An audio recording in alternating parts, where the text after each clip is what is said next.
For those of you who don't know me, my name is Wally Rowder. I'm your host for BizTalk 44 tonight. Welcome and let's start our session.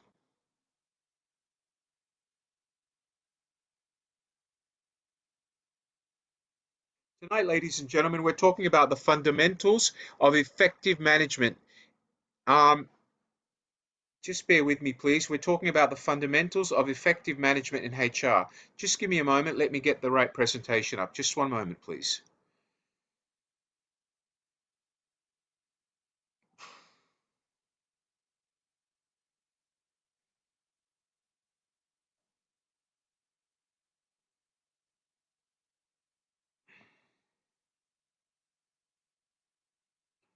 Okay, we're talking about effective HR management fundamentals in business. Let's talk about what is HR. Can anybody here tell me what is human resources? Who can talk to me and tell me what is human resources?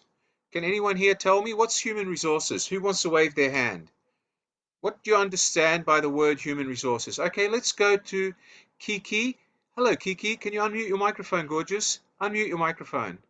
Hello, Kiki. Hi, Kiki. What's human resources?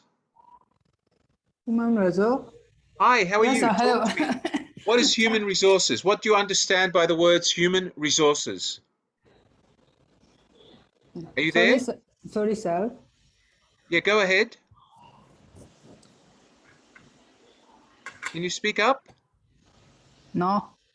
All right, I can't, ma'am, you're breaking up. Can you speak up or not? Yeah, now I can. Okay, I'm tell me, both what do you ready. understand by human resources? Human resource? What does it mean? Sorry, sir. Okay, I'll come back to you, ma'am. I need to move on with the lesson. I'll come back to you. Thank you. Okay, ladies and gentlemen, what does human resources mean? Human resources is the element of business that looks after the people that work for the business. HR talks about human capital. Human capital is one of the most valuable assets in any business. If you look at a business and think about the business, the factories, the brick, the mortar, the equipment, what is the most valuable asset that business has? It is its human assets, and that is its people. No business can run without people. Let's start by talking about the most critical elements of human resources tonight.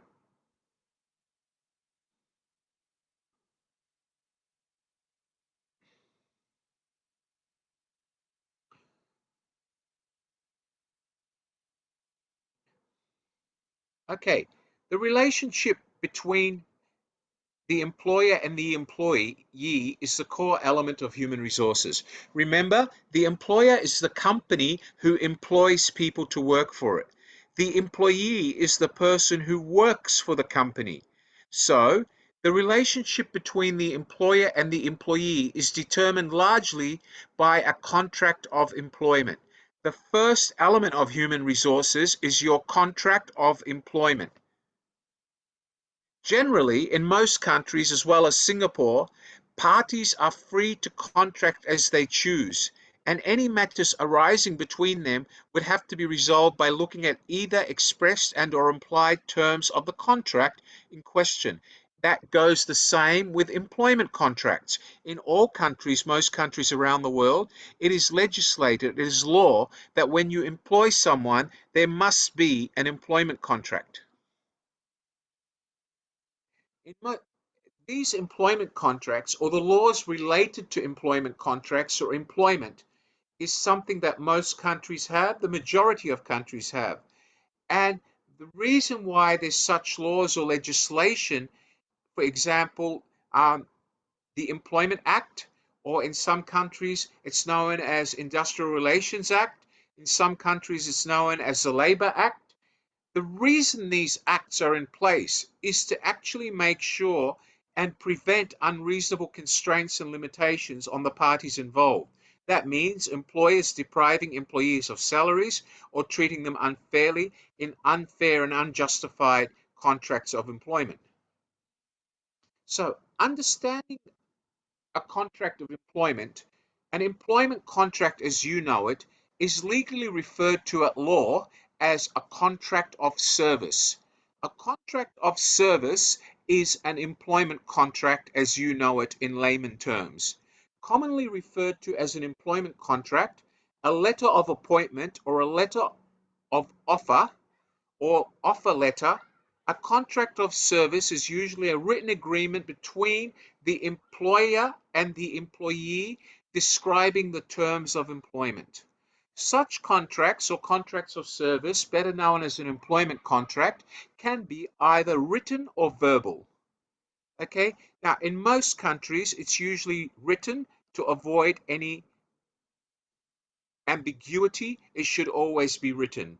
Some employers, especially in countries like the Philippines and other countries, sometimes they're so small that they don't use a written employment contract but only a verbal contract. That is highly, highly unrecommended. We do not recommend having an employment contract which is verbal. Employment contracts can be verbal, they are permissible by law. But what they do is they leave the employer open to ambiguity and probably dissatisfaction by a disgruntled employee who will eventually leave. We highly discourage any employer of using verbal contracts when it comes to employment. All right, let's go on. The Employment Act in most countries prescribes the minimum standards for the terms and conditions of the employment contract, such as terms must be equal to or more favorable than the conditions set out by the basic employment laws of that country. That means an employer can actually offer the employee the minimum which is stipulated by law or more, but an employer cannot offer an employee anything less than what is stipulated in your own country's Employment Act. And that goes as far as working conditions, minimum salaries, leave, medical leave, etc. The minimum employment conditions must be in line with what's offered in your country's Employment Act. An employer cannot change any terms in the employment contract or the contract of service unless the employee agrees in writing once the contract has been signed. What is a contract of service? Employment contract. A contract of service essentially contains the following key terms of service: the job designation and scope of job, the commencement date when the employee is going to start work, details of the employee's salary or allowances, hours of work per week or per shift, the rate of overtime payment should he exceed his normal working hours, the number of rest days. In most countries, the law stipulates that each worker must get at least one rest day per week. It must also state the employee's benefits, such as annual leave, sick leave, and hospitalization leave. It should also stipulate termination of employment contract and period of notice and all the conditions relevant to that. Okay, let's talk about that. Does everybody understand what I mean by a contract of employment, employment contract, or offer of employment?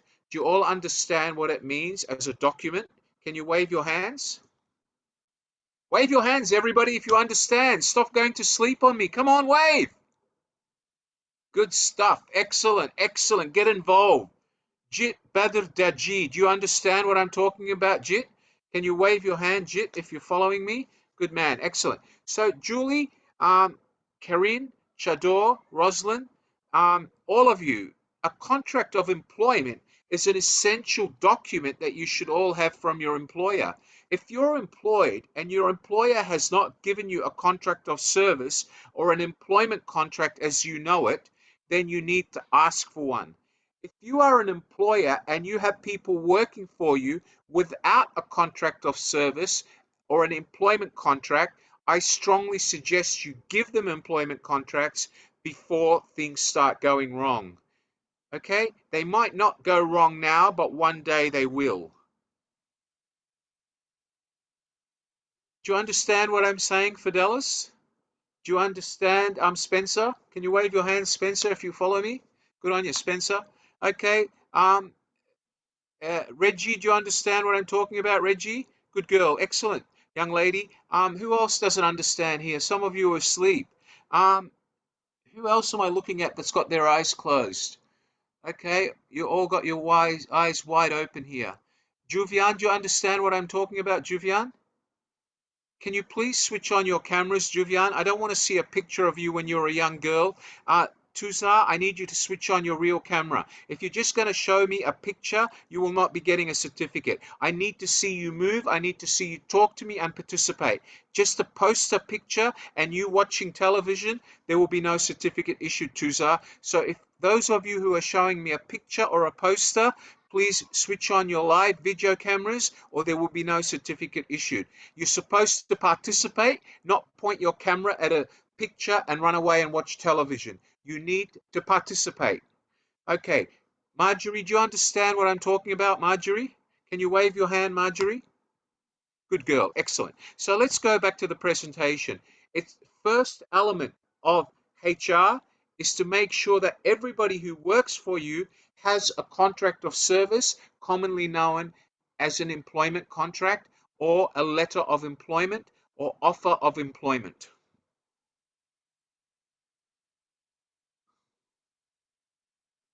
Okay, so let's go on.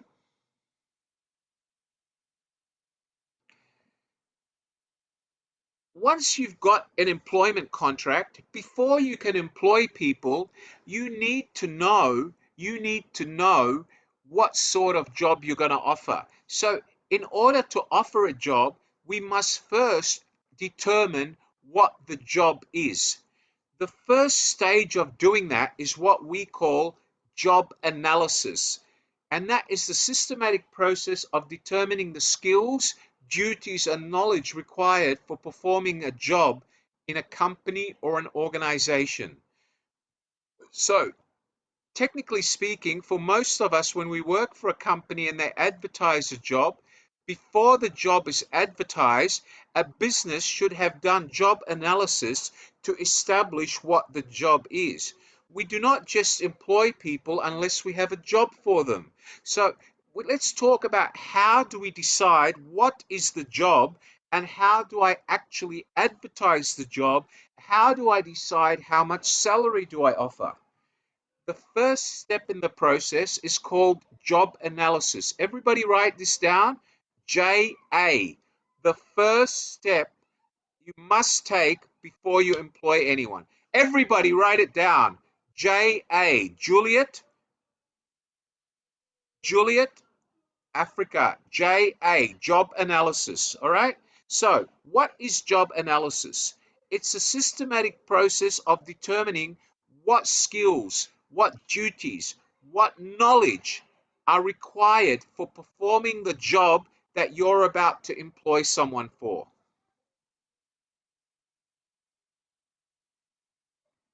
Let's look through a simple diagram. What is job analysis?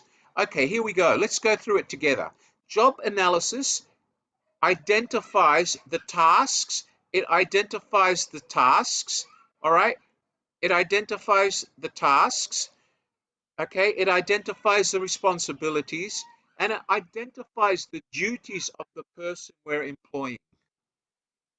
You need the tasks, the responsibilities, and duties in order to be able to develop the name of the job and actually come up with the specifications of the job and document those in a document better known as a job description, which we'll look at shortly.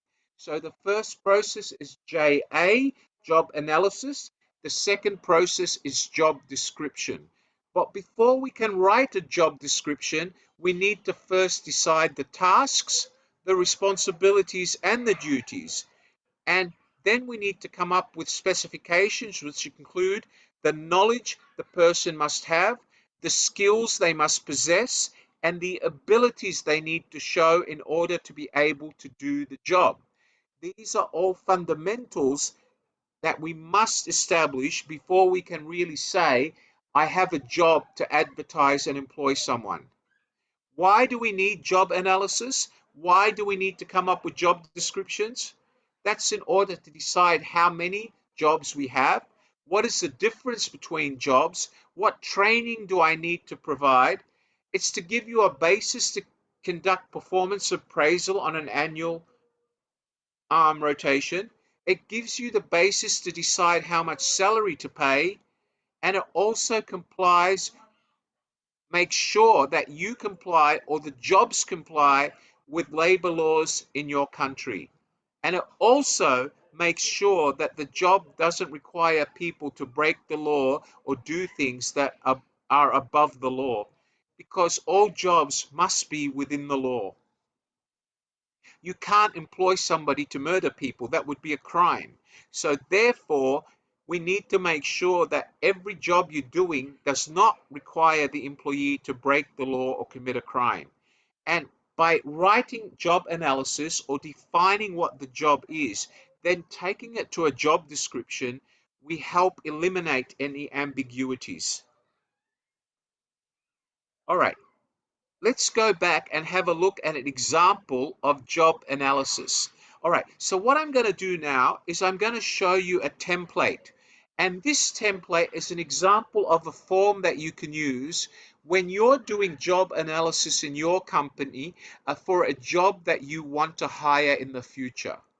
All right, so you might decide that tomorrow, Angelito, you want to hire somebody to work for you. You know vaguely what the job is, but you don't know exactly what it's going to do. So you need to determine this and develop a job description, Angelito, before you try to hire someone. Because if you don't know what the job is and you hire the wrong person, then you have to fire them. It's going to cost you money and you're going to waste time hiring someone else. Do you follow me, Angelito? Good man, excellent. So look at a sample of a job analysis form that you can use when you do job analysis in order to establish what is required for the job. One moment, please. Okay, here we go. Job analysis template. Okay, I'm going to share this with you in a moment so everybody will go through it. All right? Okay. Here we go. Can everybody see their screen? You should be able to see what we call a job analysis template. This is what a job analysis template is. Don't worry about this. If you need this, I will make it available to you. Don't worry about it. A job analysis template is a form that shows the name or the date you're doing it, who's preparing it, the name of the job that you want to offer, okay? And is it full-time or part-time? Okay, it needs to say the department it's going to be based in, who will this person report to, and what is the classification of the job? Is it a clerk, uh, an engineer, a manager, etc.? And who is their manager? Who is their manager? Supervision of. So he reports to the factory manager. But between the factory manager and the factory hand, he may have a supervisor. All right. So reports to is the most senior manager. Supervision of, okay, example, you're employing an assistant factory manager. And this assistant factory manager reports to the factory manager. His classification is assistant factory manager. Is he going to supervise anyone? Who? He's going to supervise factory workers. So supervision of factory workers. Good, excellent. Now, what do we list here? What do we list? We list the functions of that job. For example, if this person is a customer service executive, the first function is customer service. The next function could be making telephone calls. If they are a cashier, it could be managing cash or operating a cash register. So we would have to actually describe each of the functions. We would have to say what they are. For example, customer service, serving customers, managing cash, accepting payments. Okay, you would have to distinguish whether they are essential job functions or desirable. If they're essential, it means this person or the job must have these skills. If it's desirable, it means you'd like them to have the skills, but it's something they can learn later. All right, let's ask now, Does everybody understand what I mean by job analysis? Yes or no? All right, let's talk about it. Hazel, where's Hazel gone? Hazel. Okay, let me just pull participants up here. Okay, who have I got? Just bear with me for a minute.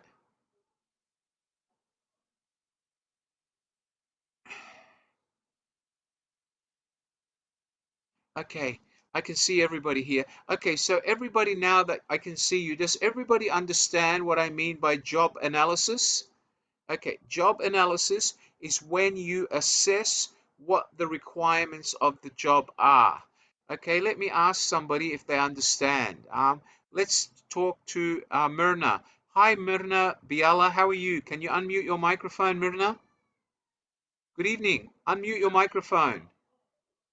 Can you hear me, ma'am? Yes, Do you have sir. a microphone? Talk to me. Hello. Are you there, Myrna? Yes, sir. Myrna, do you understand what I mean by job analysis? Yes, sir. All right. So what do we try to find out through job analysis? What is the job? What are its duties? If the duties are essential, that means they must be able to do those duties. If they are desirable, it means there's something you'd like them to have, but it's not a condition of employment. Do you understand that? Yes, ma'am. Yes, sir. Good on you. Excellent. Thank you. Juvian Lopez. Hello, Juvian. Can you unmute your microphone, Juvian? Good evening, sir. Hi, Juvian. Do you understand what I mean by job analysis? Yes, sir. All right. So tell me, during job analysis, what are some of the important things you must decide? You must decide on the skills, the abilities, and also the qualifications they need to have. Do you understand that? Yes, sir. So if you're going to employ someone to work as a nurse in a hospital, what sort of qualifications do you think she should have? Should she be a secondary school graduate or should she have studied nursing? She should study nursing, sir. Very good. Excellent. Thank you very much. I'll talk to you again soon. Thank you, ma'am. Okay. Yes. Reggie Corrada, do you understand what I mean by job analysis? Can you on your microphone, young lady? Yes, sir. Do you Yes. understand what I mean by job analysis, ma'am? Yes, sir. All right, so give me an example of a job that you want to employ in the future. Give me an example of any job. Can you give me one off the top of your head? Sorry, sir. Can you pick a job? Pick any job. All right, let me give you an Um, example. If you wanted like to, yeah, go ahead. example, teacher, What is it? a teacher. All right, so if you want to employ a teacher, what sort of qualifications would you be looking for before you employ a teacher? What qualifications? She must graduate of education. All right, Teacher. depending on certain countries, she has to have a bachelor's degree or higher, and she must also have a diploma in education. In some countries, they don't need to have dip ed, but in Australia to teach, you must have a BA degree plus dip ed before you can go in and teach. Does everybody understand that? So if you're employing a teacher, you would have to be careful to make sure you meet the requirements of your country. In Australia, if you want to teach at a government school and you want to teach mathematics, you must have a degree in mathematics and then you must have completed what's called a diploma in education, which qualifies you to teach before you can teach mathematics. Does everybody understand what I'm saying? Yes, sir. Okay, so before you employ someone, make sure you check the required qualifications. And there is a danger here. We never overestimate the qualifications because if you say you want a teacher with a master's degree, you will have to put the salary up because a teacher with a master's degree is entitled to a higher salary. So make sure that the qualifications are exactly what you need and don't try to ask for more. Otherwise, it will cost you more. Does everybody understand that? Yes or no? Yes? Okay, good. Thank you. All right. Julie Mojika, do you understand what I just said, Julie? Speak up, Julie. Switch on your microphone, young lady. Hello, Julie. Where are Yes, you from? I am from the Good. Philippines. Julie, do you understand what I just said about making sure you don't overrate the qualifications. Yes. Do you understand what I'm talking about, Julie? Yes. Good, excellent, thank you. All right, guys, let's go back to the presentation.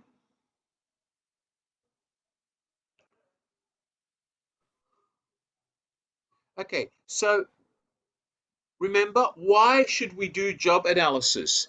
Because job analysis is required before you can hire anyone, especially if you want a recruiter or a job agency to find you someone. They need to have a job description. You can only have a job description once you've done job analysis.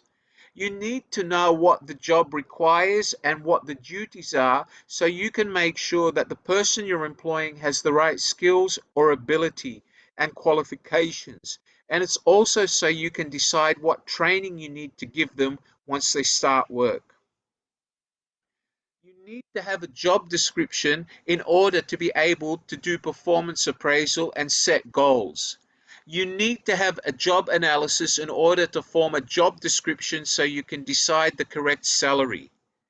And you need to have it to make sure that you comply with labor laws in your country. And you need to make sure that the worker is working in a safe environment and is not going to get injured. So therefore, you must define the job in a job description to avoid errors later where the employee does a job which he's not assigned to do and injures himself because he didn't understand what his specific job is. So it's very important. What sort of information do we collect in job analysis?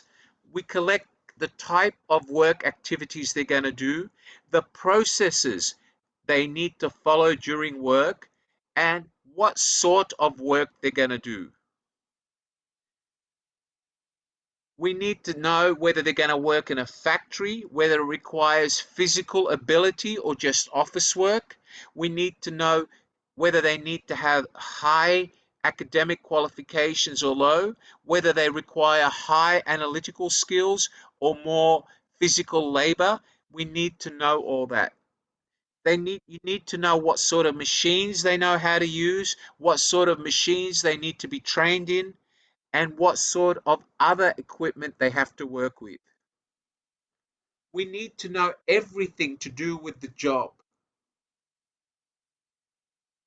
We need to know the type, the working times this job will have to work. Will they have to work 5 days or 6 days? We need to know, will it involve overtime? And what rank in the organization will this job fill? Will it be a supervisor, an assistant supervisor, or just a clerk or a factory worker?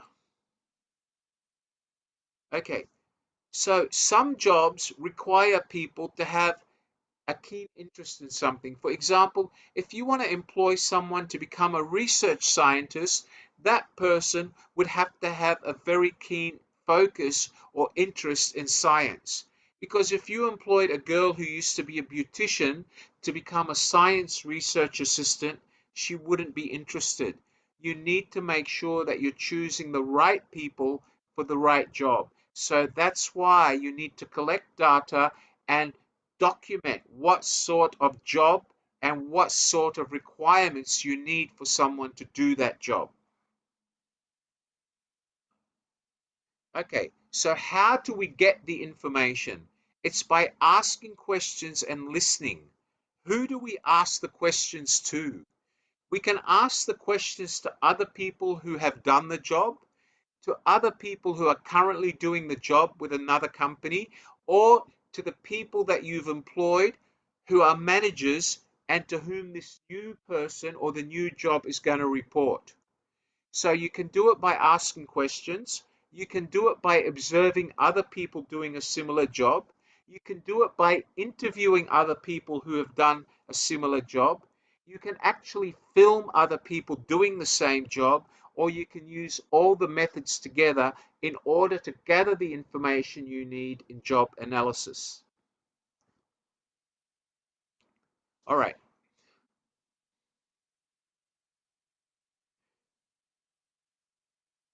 Does everybody understand what I've said so far about job analysis? Can you all wave your hands to me, please? Yes, excellent.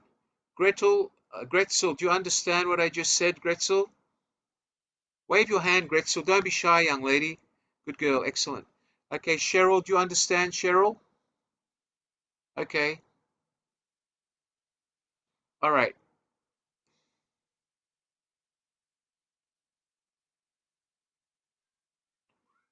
Okay, please, ladies and gentlemen, if I ask you to wave your hand, wave your hand.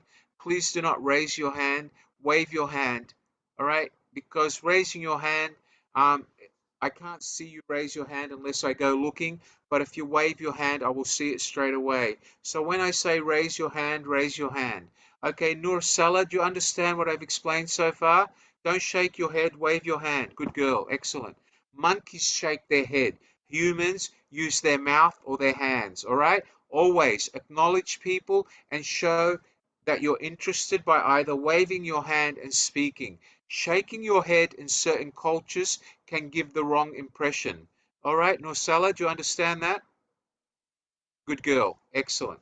All right, so let's go back now and look at the next element.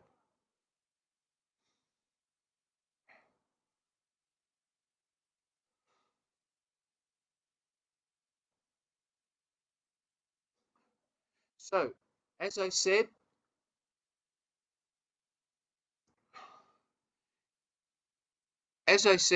you can use questionnaires. They're typically cheaper and more economical. They have structured questionnaires to employees about how they do the job and what problems they face. Okay, you can actually ask some employees to answer the questionnaire, but be careful. Sometimes employees doing the job will over exaggerate how hard it is, and it might not be so difficult. But employees sometimes, the only thing they think is the harder the job, the more money you pay them. So there is a danger with questionnaires that people will add issues or add elements to the job that are not really that significant.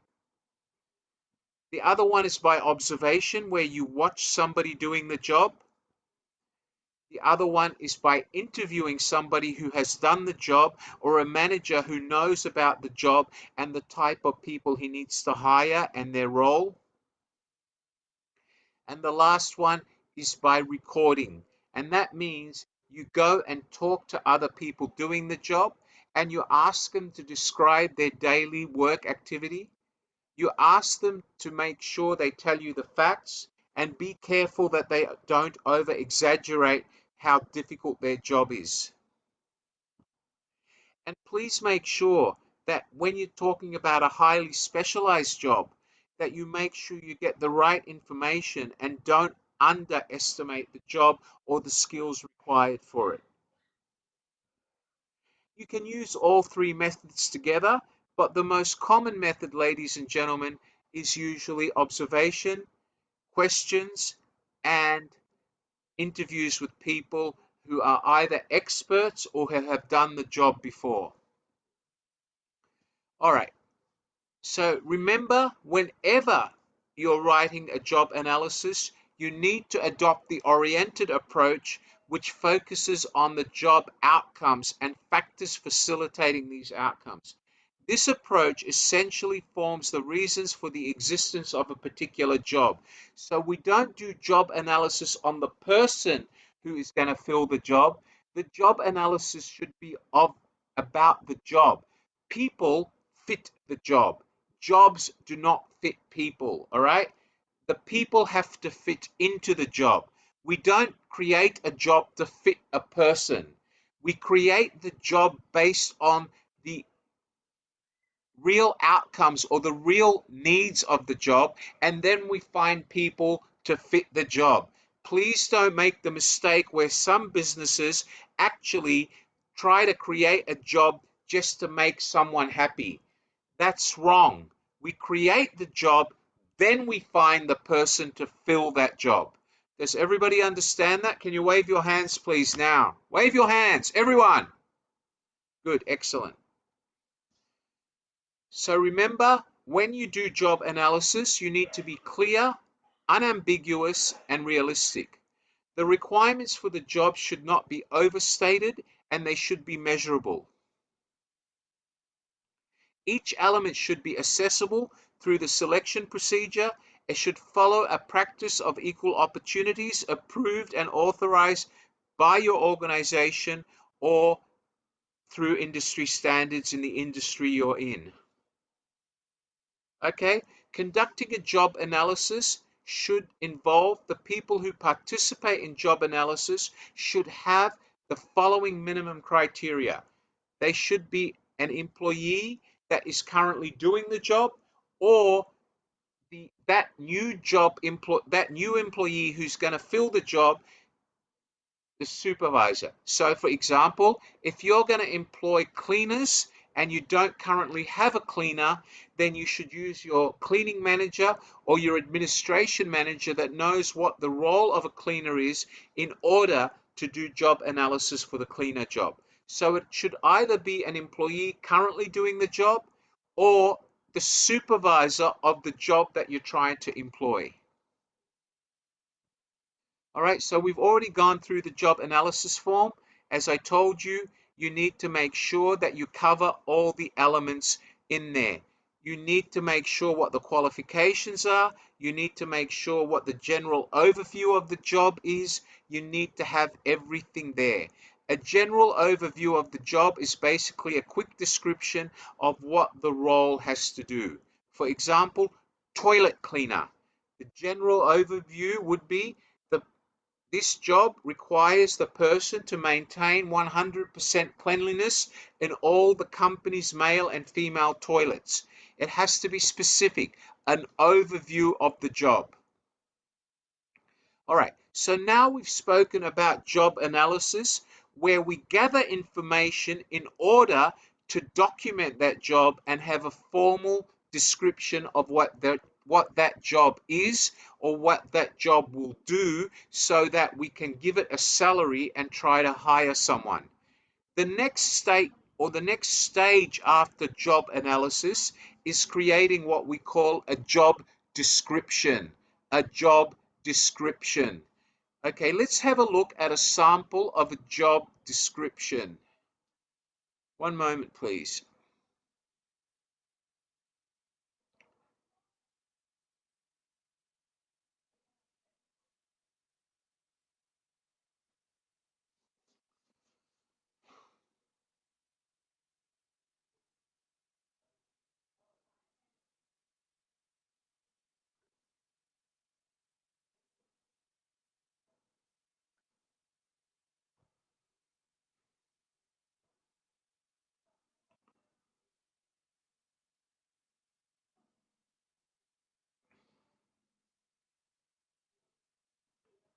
Okay, what we're going to do now is we're going to look at a sample of a job description.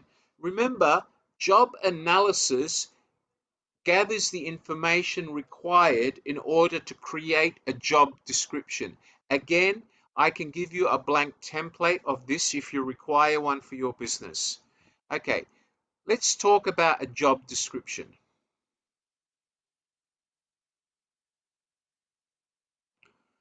One moment, please.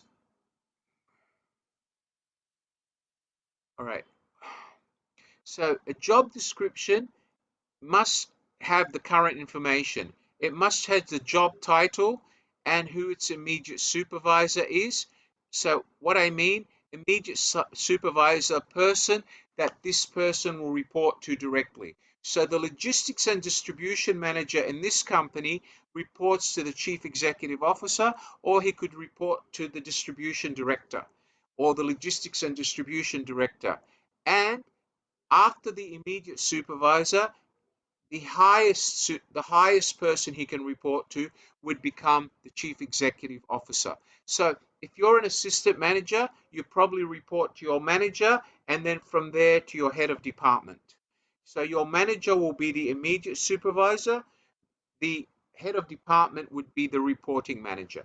Every job should have a job code or some way of identifying it, and it should show the department the job belongs to. Then we should have a description that clearly defines the purpose of the job.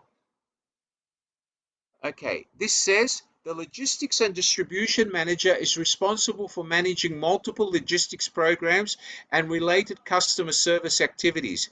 He or she is also responsible for managing the contracts to ensure customer requirements are met and managing overall program resources, including manpower, internal assets, and external vendors.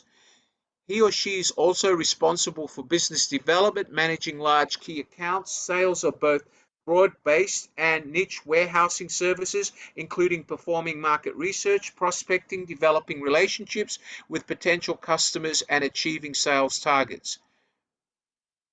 Next step, next part of the job purpose, analytical and logical.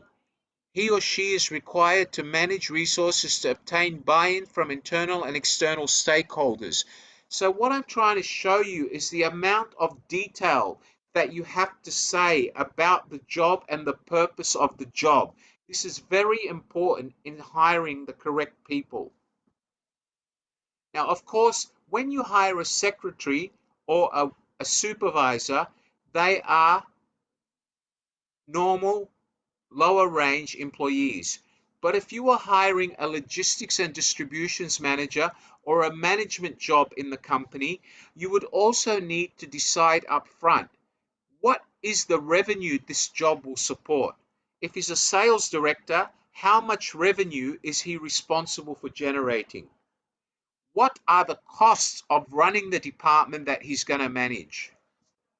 How many employees will this person be responsible for? Okay, some of the basic things. The next part we're going to look at is the accountabilities and tasks of the job. What are the tasks that this job must do, which is what we looked at in the job analysis. Okay, so for example, one of the tasks could be, let's look at it, customer service. Drive customer service operations. Monitor lapses in delivery of logistics services to customers, develop intervention strategies to mitigate the gap, forecast customer needs. Okay, these are specific duties that this manager should have in the area of customer service. Remember, this person is a senior position. He's logistics and distribution manager. So not only does he have to understand operations, but he also would need to understand customer service to make sure that all the customers that he looks after are happy and satisfied. Drive business administration operations. Evaluate risk factors and impact and efficiency. Manage teams in the workplace. Evaluate operation policy standards and procedures. Recommend allocation of resources across different parts of the business where needed. So you see how each part of the person's job duties are defined. The next part we need to describe is the job context. The internal relationships of the job and the external relationships of the job. The internal relationships could be with management, with finance, with HR, with the warehouse and traffic control department, or with the sales department. The external relationships for this job could be with vendors or suppliers. So let me talk about, let's talk about a job. Tell me, do you all understand what I mean by internal and external relationships? Let's ask some questions. Okay, who's going to answer me? Okay, Nurella, I think I spoke to you on Saturday, the same question, so you're okay, my dear friend. Tashi, Tashi, hello, Tashi, do you want to on your microphone? Are you there, Tashi? Yes, Hi, Tashi. yes, hello. Tashi, do you understand the difference between internal and external relationships? Yeah, external relationship is to do with external customers. Right, and internal is with internal And departments or internal customers. Is that right? internal is to do with Good, excellent, Tashi. Thank you. Okay, I'll talk to you again soon. Okay, guys, just give me a minute because I can't hear people. Let me just try to get internal headsets. customer is Hold to on, do with Tashi. I can't hear you. employee. You're breaking up, mate. Hold on. Stuff, yes. Thank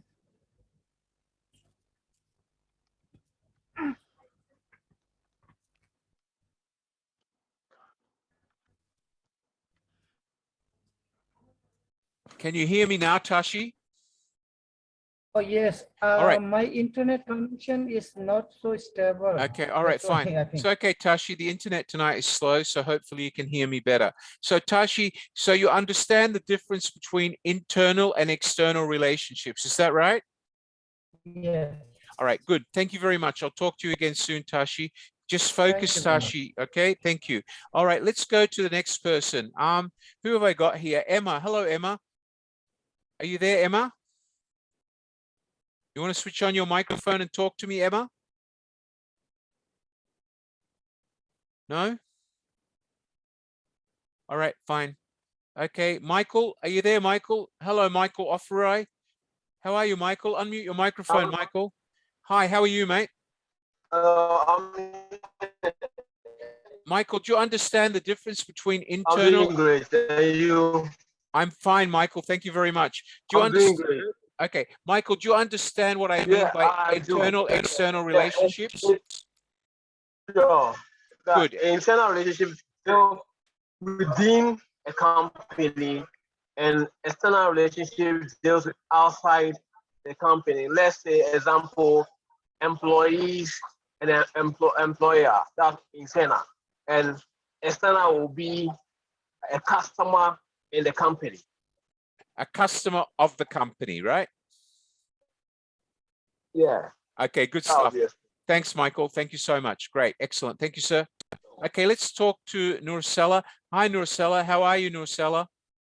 Unmute your microphone, Nursella. Nursella, do you understand what I mean by internal and external relationships? Yeah, it's pretty clear. All right. Can you give me what sort of industry are you in? What sort of industry do you work in? I'm not working as in industry. I'm working as. All right. So can you give me an example of internal relationships in your industry? So like employer and employee here. So Okay.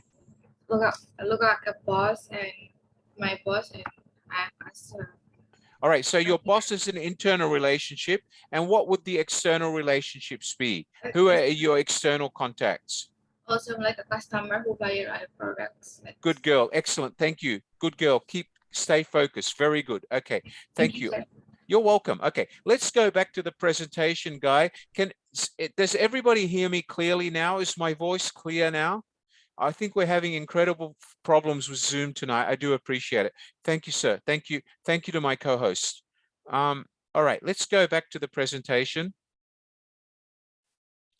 All right. So now remember, we said we're going back to what we call the job description.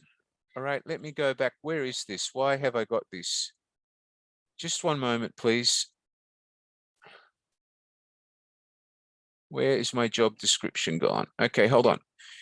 Okay, so the next part of the job description.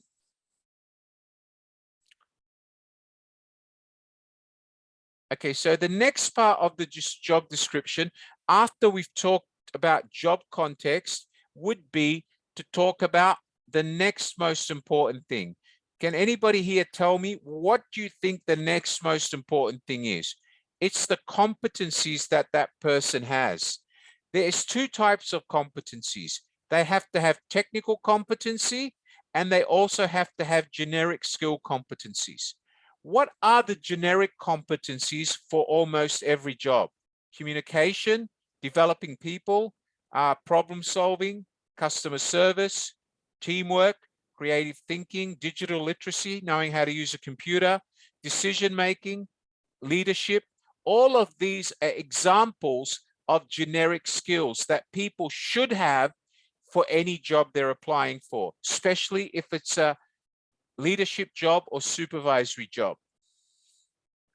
Okay, this person is a manager. Remember, this person is a logistics and distributions manager. So for him, communication must be at advanced level.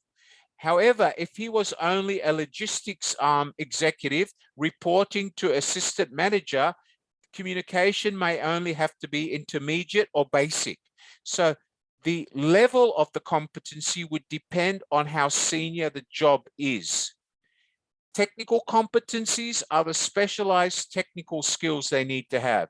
For example, cloud computing applications, vendor management, customer management, e-logistics IT solutions, financial management, integrated system design and applications for logistics, logistics operations, research and planning.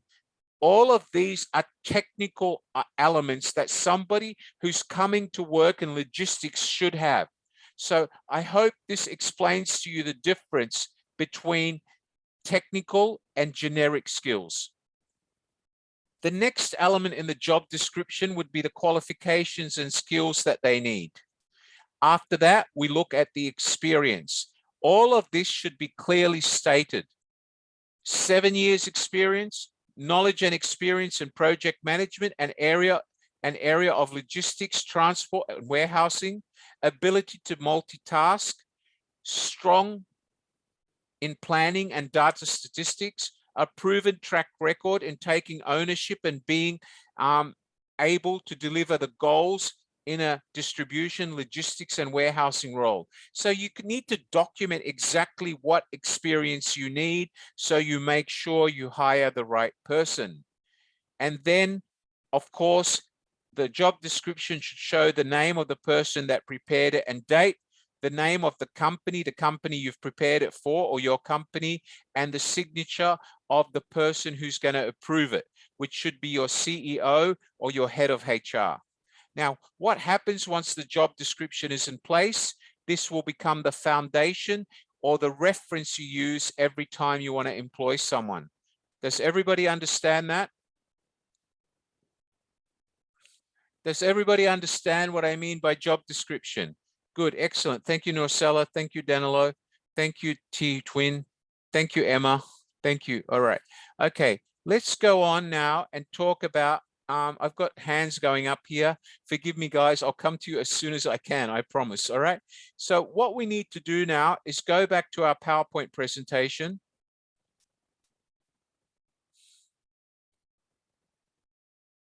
Just one moment, please. Okay, where have we gone? One moment.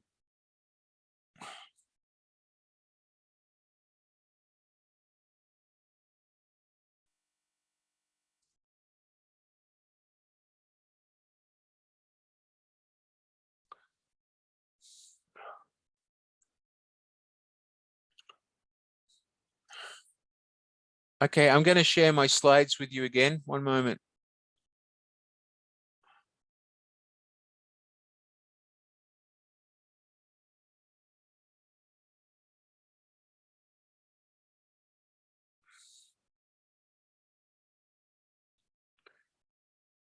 All right, here we go.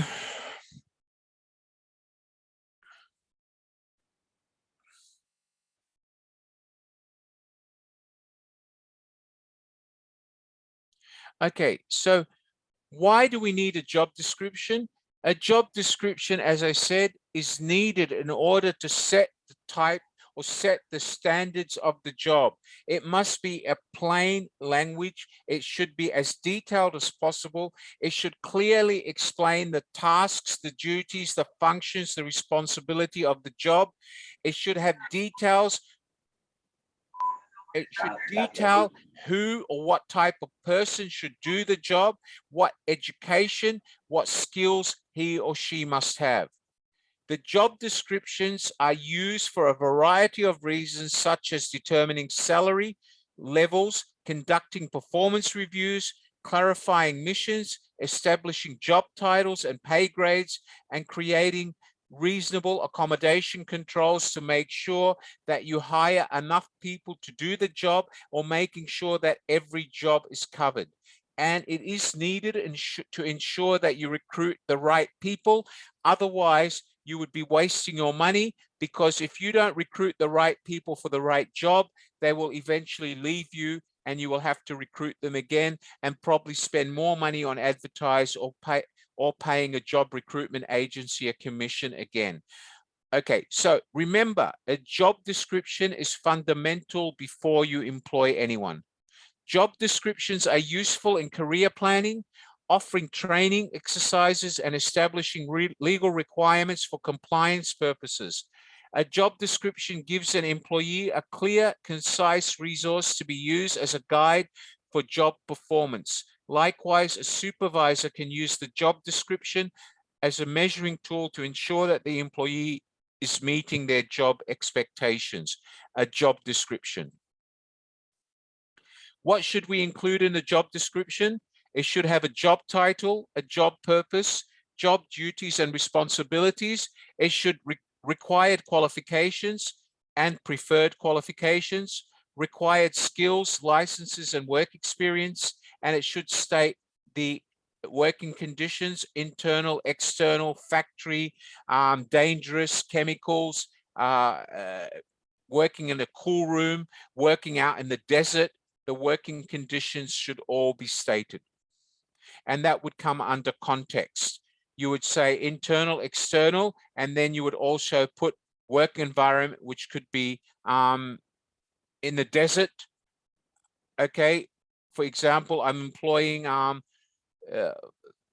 forest technicians or forest tree loggers. You would actually say that the working conditions are working in the forests in Africa, logging trees, if the job was for a tree logger. If it was for a nurse, the working conditions would be in a government hospital, psychiatric ward, or government hospital, pediatrics ward. So you would have to talk about the working conditions, etc., as well as the external and internal environments under job context. We've already spoken about a job description. Now, remember, once we've done job analysis and we've come up with a job description, the next thing we have to do is to actually decide how much money or salary or compensation we're going to pay for that job. Because we need to make that decision before we go and try to recruit someone. Because if you're going to recruit someone, you have to advertise the salary range. You might say, I'm recruiting a secretary, and the salary range will be between 1,000 and 1,500 a month. So you need to decide the correct salary range. Now, compensation and benefits differ, okay? Compensation and benefits refers to compensation, salary, and other monetary, non-monetary benefits passed on by a firm to its employees. Compensation and benefits is an important aspect of human resources management, as it helps keep your workforce motivated and reduces the turnover in your experienced employees. Because if you have employees leaving you and your turnover rate is high, that means that you are losing money because you are having to constantly retrain, re-recruit, re-employ, and problem is every time you go looking for someone, you're probably going to be short-handed, and you're probably going to have to go to an agency or a recruitment agency and pay for them to find you someone else. And you have to waste time training someone else, interviewing someone else. So it would be better to offer the right compensation and benefits rather than actually have a high turnover rate due to the wrong compensation and benefit package. In Europe especially, there's a focus on not only salary, but also on social benefits. So in Europe, they don't only care about the amount of compensation, but a lot of European workers care about benefits like parental leave, severance pay, termination notice. In countries like France and Finland, it's not uncommon for employers to pay for restaurant vouchers that cover part of the employee's lunch, because that motivates people to work for the company if they don't have to buy their own lunch every day. That would be a benefit. So let's talk about that. If all of you know Facebook, how many of you here know Facebook or Google? Does everybody here know Facebook? All right, at Facebook, they provide all their employees lunch every day. They have their own caterers and they offer free lunch in their canteen or their coffee area. They offer snacks to all their employees. Of course, not all employees will eat it. Some will go out, but they make it available because some Facebook employees work around the clock. They work odd hours at night and they spend a lot of time in the office. The same with Google. Google is famous for this. At Google, every office around the world has its own chef, and that chef prepares breakfast, lunch, and dinner for all the people that work at Google in that office. Because at Google, they work different hours. You have engineers that come to work at 6 p.m. at night and stay at work till 6 a.m. in the morning. So if they can eat inside the office and not have to go out, more people will be motivated to work harder rather than going out at night to look for dinner. At Google, they serve breakfast, lunch, and dinner every day in their own in-house cafeteria. Google employees do not have to worry about buying lunch, dinner, or even breakfast. That is a benefit that Google gives its employees. Does everybody understand the difference between compensation and benefit? Compensation is the amount of money you pay. Benefits are other benefits you give them. All right, does everybody understand that?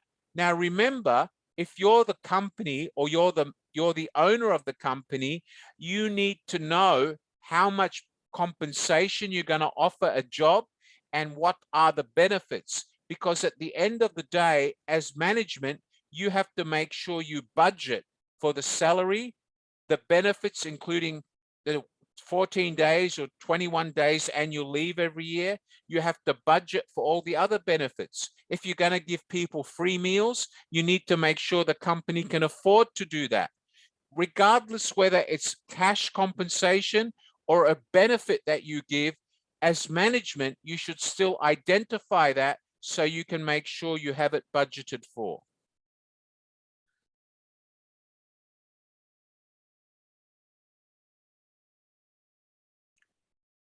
One moment, please.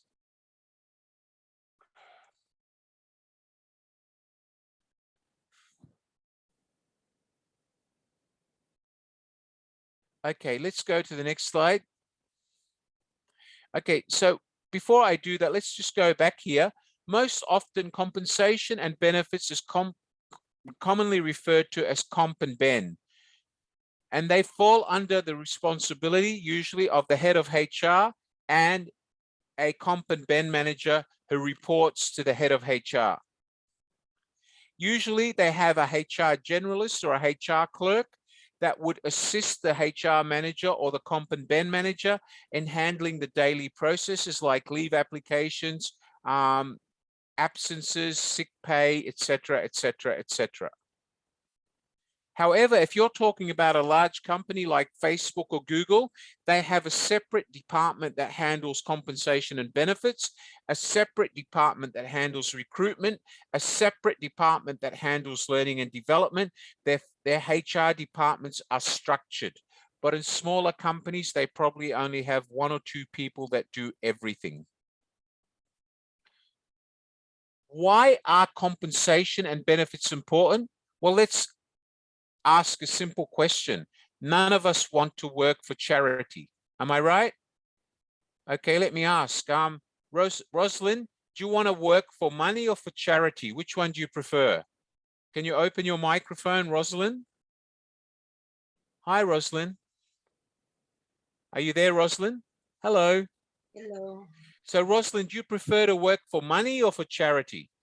For charity. You prefer to work for charity? Yes. So can I ask you, Rosalind, do you actually have a job? Do you get paid a salary every week, every month? I have salary.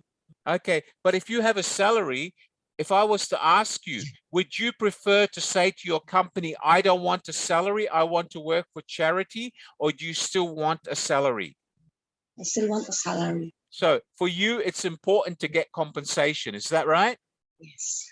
And it's important for your employer to give you annual leave and give you benefits. Is that right? Yes. Good girl. Excellent. Thank you. All right. Let's talk about Why is it that companies need to budget on how much they need to pay, how much leave, what is the cost of their manpower? Because the company needs to budget the total cost of manpower every year. If the company has 1,000 employees, they need to actually make sure they know how much salaries they have to pay for the year.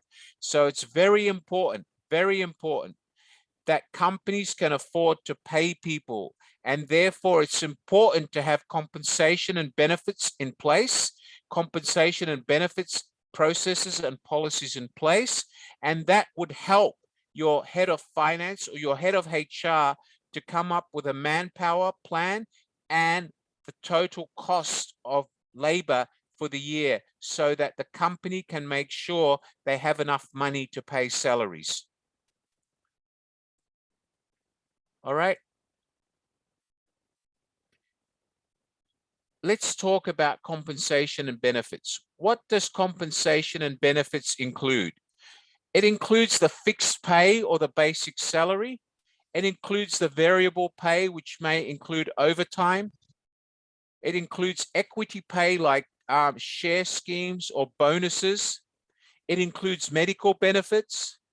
It includes insurance like life insurance that some companies provide. And of course, if you're employing workers from another village or another city or overseas workers, you would also have to factor in the cost of accommodation. So compensation and benefits has to include all of these factors. It has to actually be able to tell or budget for all of these factors. It has to set down clear policies on what level employee gets how much and what benefits. Let me just clarify, both factors, both compensation and benefits are important. However, there is a slight difference. Let's remember that. Compensation is completely related to the money which is being paid to an employee, i.e. salary or bonuses. On the other hand, benefits are non-monetary incentives given to employees like health benefits, life insurance, etc., etc., etc. All right. According to Glassdoor, Glassdoor is an international job site you can go to on the internet at www.glassdoor.com. And Glassdoor, one of the world's largest job sites, has actually reported that 10% increase in base salary has resulted in a 1.5% increase in the chance of an employee staying with your company and waiting for a promotion. If you give the average employee a 10% increase per annum on his base salary, the chances are that employee will not run away to another job. However, if you only offer people 5% basic salary increment a year, the chances are that those people will eventually look for another job in the same industry, which gives them a minimum 7 to 10% increment on their previous job, and they will leave you. Okay, now, if you're not sure how to decide what salary to offer or what benefits you can offer, there is tools available to you on the internet, and they're called pay scales or job surveys, job grade surveys or salary surveys. So pay scale is one of them. You can go to websites for pay scale at www.payscale.com, or you can search the word pay scale in Google, and you can use that to check salary scales, or you can look for salary surveys which are published all over the world by people like Maersk, by people like Hayes. There is several salary surveys around the world, but for salary surveys, you need to pay. Pay scale, you can usually get the information free of charge. All right, when we're offering compensation, we need to make sure it's fair. We need to make sure that it's fair in two ways: the way we pay it and distribute it, and the procedural element. So distributive fairness refers to the perceived fairness of the amount of compensation you're giving people.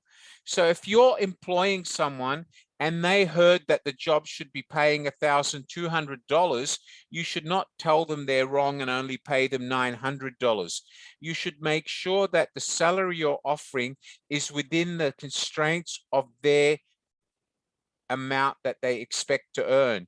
Usually when somebody comes to a job interview, we ask them what their salary expectations are, and that can tell you whether you're in the right range of distributive fairness or not. You also have to make sure that you comply with procedural fairness. This refers to the perceived fairness of the way in which you distribute salaries.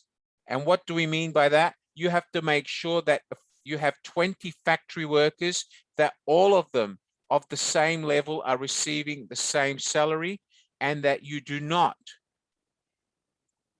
pay two people of the same type of experience, the same level, different salaries because of their race, color, or religion. You must be fair in offering the right compensation to everyone at the same level of job or based on the same seniority, etc. Okay, let's talk about this. We don't need to cover that, that's okay. So how do HR departments calculate compensation and benefits? As I told you, usually they use a market scale. And where do they get the market scale from? They use a market scale, and these market scales are usually available on the internet in your country or through industries. If you actually operate a business in the retail industry or in the F&B industry, they usually have market rates available. But the more accurate place to check would be a salary survey or, as I said, pay scale. And there is several salary surveys and pay scales available. If you need any help, you can actually WhatsApp me and I will explain it to you. Remember, the data in the salary survey usually is collected by a professional company who specializes in salary surveys, and they ask many businesses to share their compensation data for different positions. This data is usually then anonymized and sold back to businesses. And what it does is it will tell you, if you want to employ an accountant, it will give you the salary range for an accounts manager, an accountant with 5 years, an accountant with 3 years, etc. So it will give you a clear range of the salary you should offer the right person in that particular job. Okay, so how do HR departments usually calculate the amount of compensation and benefits? They base it usually on the job description and the highest level of education required, the years of experience required, the level of the job you're offering. They look at whether the job is of which level or which grade of job it is. Is it a senior job? Is it a junior job? Is it a secretarial job? All of this would have an impact on the salary that's offered. And that's why when you go and buy pay scale or salary survey, it will give you the lowest salary at the lowest end of the range, the middle of the range, and the end of the range. So if you're employing somebody with 1 or 2 years, then you obviously offer the salary at the beginning of the range. And then if you want to be above the market, you would probably go to the 60th percent quartile of the total salary. And then if this person is an excellent worker, after 2 or 3 years, you want to probably give him at the higher end, which is about 75% of the full salary, okay, which is the highest end of the salary survey. So for example, if the salary survey says that your restaurant manager should have a salary of between 2,000 and 5,000, then you would be offering 75% of the maximum 5,000. But if he only has 2 years experience, you'd probably only offer the base salary, the beginning, which is 2,000. So it all depends on the range and the years of experience and qualifications. And that's why you should never rely on just what Google says, "Oh, people working as cooks earn this," you should rely on specific data relevant to your country. Okay. All right, so let's talk about compensation and benefits. Let's talk about the total rewards package. Remember, direct compensation is the money you pay to the employees, which includes salaries, basic salaries, leave entitlements, etc. The indirect factors come from what we call company internal culture, and that may be employee recognition programs, extra programs like sporting club, golf club memberships. It might be providing lunch or breakfast or dinner. It might include things like a bonus for not being absent, an attendance bonus, or a punctuality bonus, and these bonuses are usually paid to promote culture.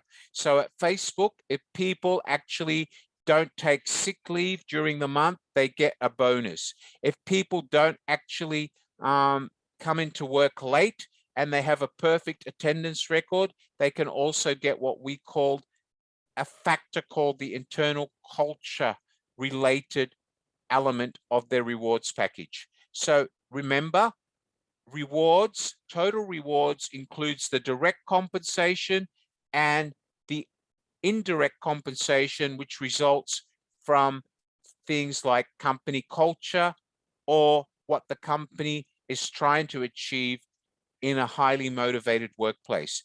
Google offering free food. All right. In France, most companies will give their employees restaurant vouchers to go and eat lunch every day, because that's part of the French culture where people take it very seriously to enjoy lunch. In France, if you go to lunch and talk business, you will not be a happy Vegemite. In France, when they go to lunch, all they want to focus on is their stomach and their mouth. They want to eat. Total rewards compensation. Total rewards and compensation, as I said, includes the direct compensation plus the add-ons, which, as I said, could be as a result of culture, or indirect compensation, which includes things like bonuses for actually working hard other than the normal bonuses. All of this could be indirect compensation. However, the normal compensation, the leave, etc., would be direct compensation. All right. So, however, there are some standard items that companies must include, and this should be included to every person that works for the company as part of their package: the basic salary, overtime pay, any bonuses and commissions, okay, any retirement benefit that they get when they retire. Okay, they should also be told if there's any stock options, whether they're general stock options or restricted stock options. What is the difference between general stock options and restricted stock options? General stock options mean that if you've been working for the company, I give you stock and you can sell it as you wish. Restricted stock options with some companies mean that based on your contribution and your efforts, I reward you with stock options, but they are restricted. That means you cannot sell that stock until you've retired, until you've left the company, and you can only sell it to certain industries or certain markets or certain people. Restricted stock is only usually applicable to certain industries like electronics, IT, and sometimes banks. Usually all other sorts of businesses like McDonald's, who offer stock options to their staff, they would just be general stock options.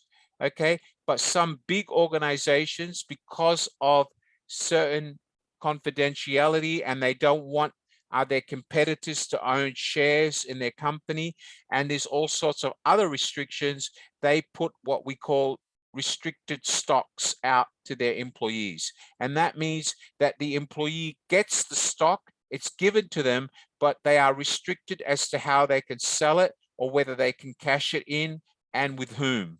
All right, does everybody understand that? Okay, good. All right, we should also include profit sharing if we have it. If we offer sign-on bonuses, relocation bonuses, if you're bringing somebody from another country, if you're actually bringing an expat like an Australian to work in the Philippines, you would also have to pay housing, schooling for their children. You would have to give them healthcare benefits, including medical, dental, and vision, cost of medical, dental, and vision insurance in case they wear spectacles, dental and medical insurance benefits. All of these should be clearly documented in their compensation and benefits package. All your employees should know their entitlements, and it should be something you promote on your company website or in your employee handbook, as well as each employee's employment contract. All right, so does anybody have any questions so far? Does anybody have any questions so far? Raise your hands. Any questions? Okay, I have a question here. Nursella, do you have a question?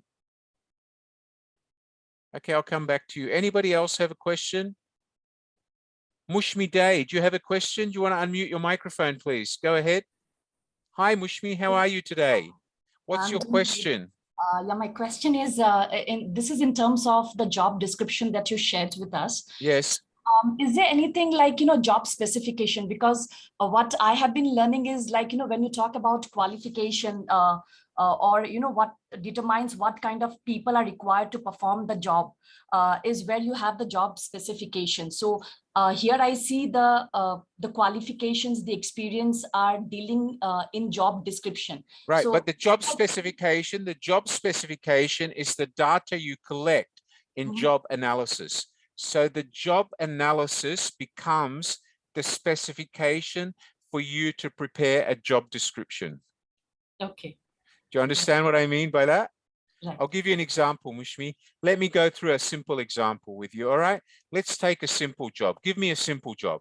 Give me any job. Give me an example. Okay.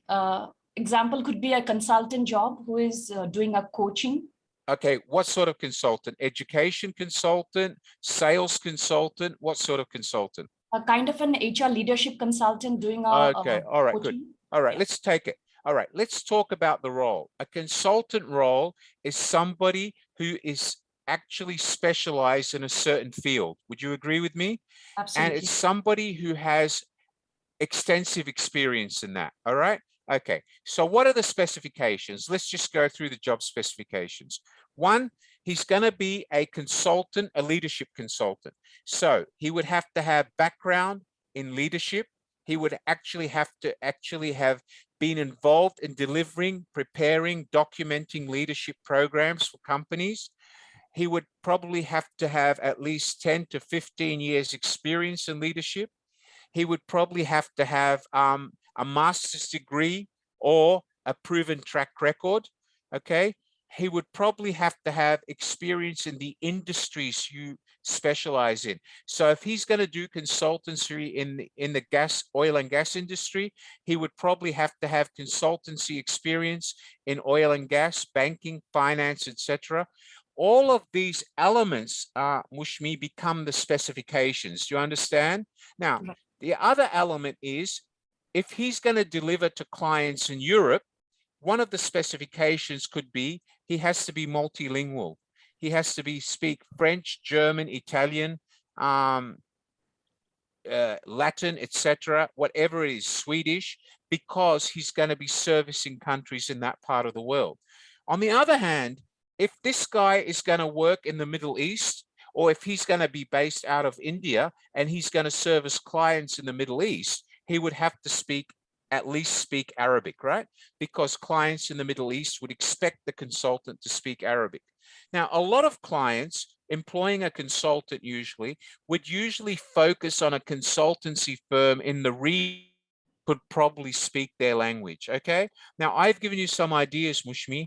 Now, I want you to use your mind and tell me, what are two other specifications that you think are critical to a consultant? Go ahead.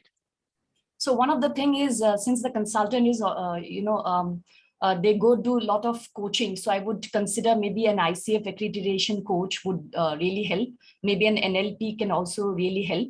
A little that bit. could be a requirement, or it could be a preferred requirement. For me, it would be a must, not a requirement. All right. So that is one. What about another one? So I would also consider having L&D, TND experience, learning and development TND experience. That again, can really... L&D or T&D experience comes naturally, because if you want them to do delivery of leadership workshops, they would have to have that. So that would be one of the primary requirements that I mentioned earlier. You could say they must have had 5 years hands-on experience in learning and development. They must have developed learning and development curriculum and material. They must have actually obtained professional NLP or trainers certifications. All right. But a lot of companies now, and I'll give you some advice, Mushmi. I have been a consultant as well as an academic and head of department and executive vice president for years. It is very rare now that we say to a consultant, you must have NLP or certification. What we generally look for is experience hands-on in that particular field of consulting. And we ask for a list of references. Tell me, who was your most recent client that you delivered consultancy for in this area? Now, the common answer would be, the company was an F&B company, but I can't tell you its name, because as you know, in consultancy, a lot of consultants have to sign non-disclosure agreements. So what we say is, okay, I don't want the name, but tell me what was the scope of consultancy and what were the results you delivered? Do you understand what I mean? So the requirement becomes their understanding of the job and the field of the job. Do you follow me? Yes. Okay, what you could do, Mushmi, is at the end of this session, I'm going to give my co-host permission to share with everybody my mobile number, okay? You can WhatsApp me and tell me, give me an example of 2 or 3 jobs that you're trying to put together, and I can give you samples of job descriptions prepared with those jobs with the competencies that you will require.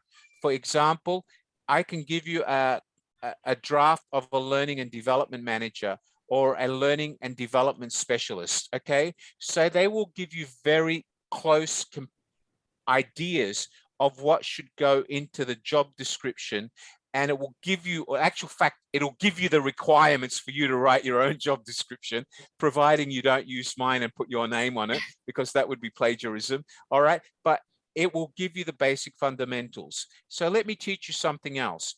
If you're looking for a junior consultant, okay, Mushmi, consultants are not all of the same range, all right? If you're looking for a junior consultant with 2 years experience, that junior consultant will basically focus on researching and developing material. And then when they have 3 to 5 years experience, they would be responsible on managing the client, developing the material, and delivering it. So usually you have a senior consultant and a junior. The senior meets the client, takes the brief. He gets the junior to do the research and prepare the outline of the material. The senior would then review it and the senior would deliver it, right? That's the way we work. However, so depending on the different type of level, if you're bringing in a junior consultant, I would classify that as a training and development officer with 3 to 5 years experience, because an internal L&D officer or training and development officer would not have enough experience to actually become a senior consultant, but they would know how to develop material and they would know how to research material because they do that. But for you to develop them to a senior consultant, they would then have to actually gain experience and the competencies required for a senior consultant. Do you understand what I mean by that? Yes, all right. Yes, Mushmi, let me tell you, developing a job description is a science. Do you know how much companies pay somebody like me for one job description? Do you have any idea how much it costs? Sorry, I don't have any idea, sir. I'll give you an idea, Mushmi. Say your company tomorrow decided that they want to restructure the role of their CEO, right? they wouldn't get the HR manager to write it because the HR manager would be too junior to develop a CEO's job description. Say they knock on somebody like me, they say, we want you to develop a job description, and you actually develop it for the board, and the board wants to then search for a new CEO. All right. I charge a minimum $4,000 for one job description. All right. Do you know why they pay me that much? It's because I need to understand specifically what that CEO is going to do. What are the dimensions of that CEO's job? How much turnover will he be responsible for? What sort of experience are they looking for? And all of that doesn't come from going to Google, Mushmi, like most of the people here do. They go to Google, they look for CEO in a factory, they copy and paste, and they hire a CEO. That's not how we hire people. Do you understand what I'm trying to say? So what I can do is I can give you some templates, all right? But do not try to use those templates unless you're sure. If you have any questions, please ask me, okay? And Mushmi, in the next few weeks, I'll be offering everybody a session just on writing job descriptions. But I need full 2 hours to explain that because I can't do it here tonight. I won't be able to explain everything else.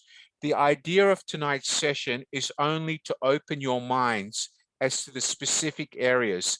And for all of you to understand, and Mushmi to understand, a job, ladies and gentlemen, goes through elements. The first element, everybody write it down, is JA, job analysis. The second, in job analysis, we define the specifications, as Mushmi just said, specifications. The second element is to take those specifications and put them into JD, which is job description. The third element is JC, where you talk about job competencies, which are core competencies and technical competencies, which form part of the job description. But however, before you put the competencies into the job description, you must understand what the competencies are for that job. For example, Mushmi, a junior consultant, the level of competencies he would have would be lower than a senior consultant. Do you understand that? Absolutely. As I showed you before, for the logistics and warehousing manager, some competencies were advanced, some of them were intermediate. However, if he was a director, there would be no intermediate. They would all be advanced. So before you write a job description, you need to understand the competency matrix and the depth of the job. So if you have a manager, an assistant manager, and an executive, you would have to actually decide what level of competency each would have, because all three jobs would have all the same competencies because they're all in the same field. Do you understand where I'm coming from? Yeah. So we start with JA, we go to JD and JC. Now there's one other one left. Does anybody know what that is? Anyone? Job design? No, we've already done that. That's in job description. Job design is where you take job analysis and put it into a description. The process is called job design, the process. But in HR, we refer to it as job analysis, which is the first document, specs. The second document is job description. The third document is job competency matrix. And the last element is job evaluation. All right. They are the major documents in the HR process. Job design, young lady, is the task assigned to someone who works as a job analyst or a comp and ben assistant. Do you understand that? So Mushmi, tomorrow, if I employed you as a junior consultant working for me in the compensation and benefits area, where you develop job descriptions for companies under me, your role would be full-time job design. What would that include? Visiting the client, doing job analysis, coming back, doing research about that job in matrices or indexes like Watson Wyatt and international job indexes. Then you would actually develop a job description, which is the design process. Then you would develop the competency matrix for that job and the job ladder, the different levels. And then you would have to evaluate that job for salary. Do you understand what I mean, Mushi? Okay, so jobs are not as simple as copy and paste from Google, all right? Job analysis, job description, competencies, job competencies, and the last one is job evaluation, all right? And the very end of that is recruitment and selection, because then after you finish with job evaluation and given the job a salary scale, somebody has to go and recruit that job. You follow? All right. But Mushmi, what I want to do is say to you, it's a science, it's not magic.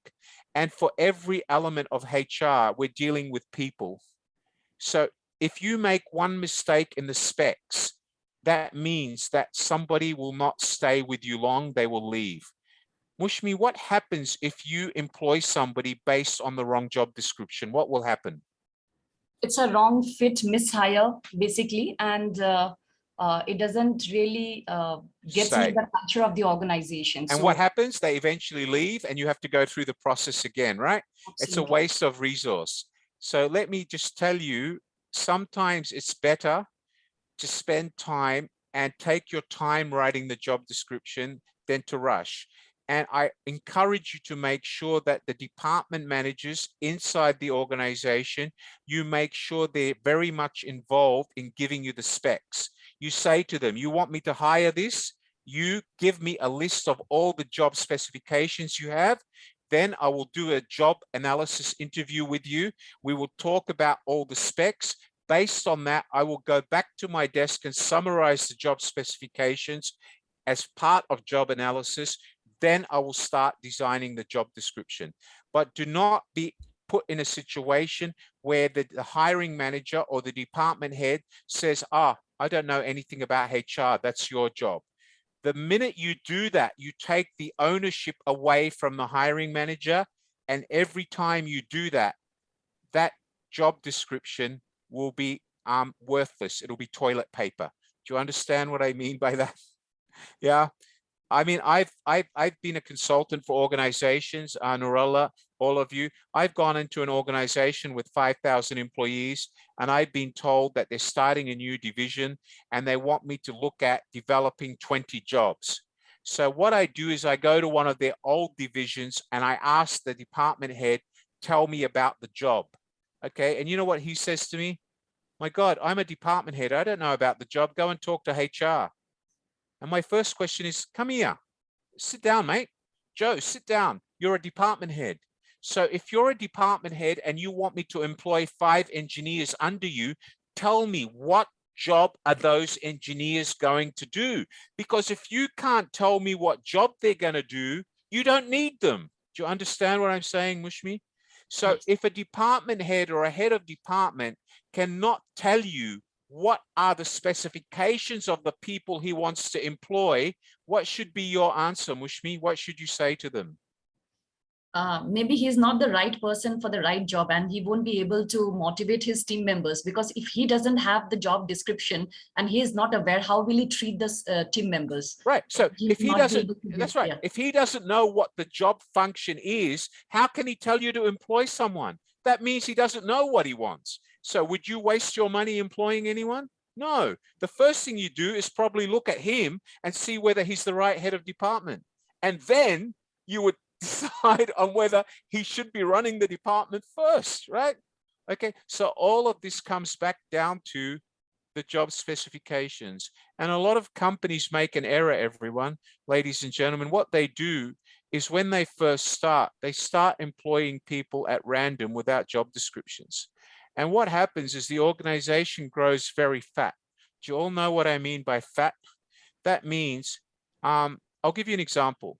I was with a shipping company. When I moved in and took over HR, do you know how many personal assistant job descriptions we had? Only personal assistants.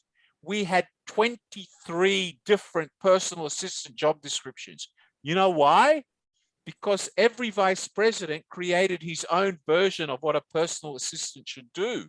And the previous HR manager was a dropstick, a dumbass. He just allowed it. Oh, personal assistant version 3, personal assistant version 4. So when I took over, I said to them, hello, what does a personal assistant do? It's a general clerical role, and it's the same job for every vice president, because a personal assistant is a clerical role. And no matter whether she services the head of legal, the head of finance, it's still a secretarial role. So I had to take 23 personal assistants and put them into one.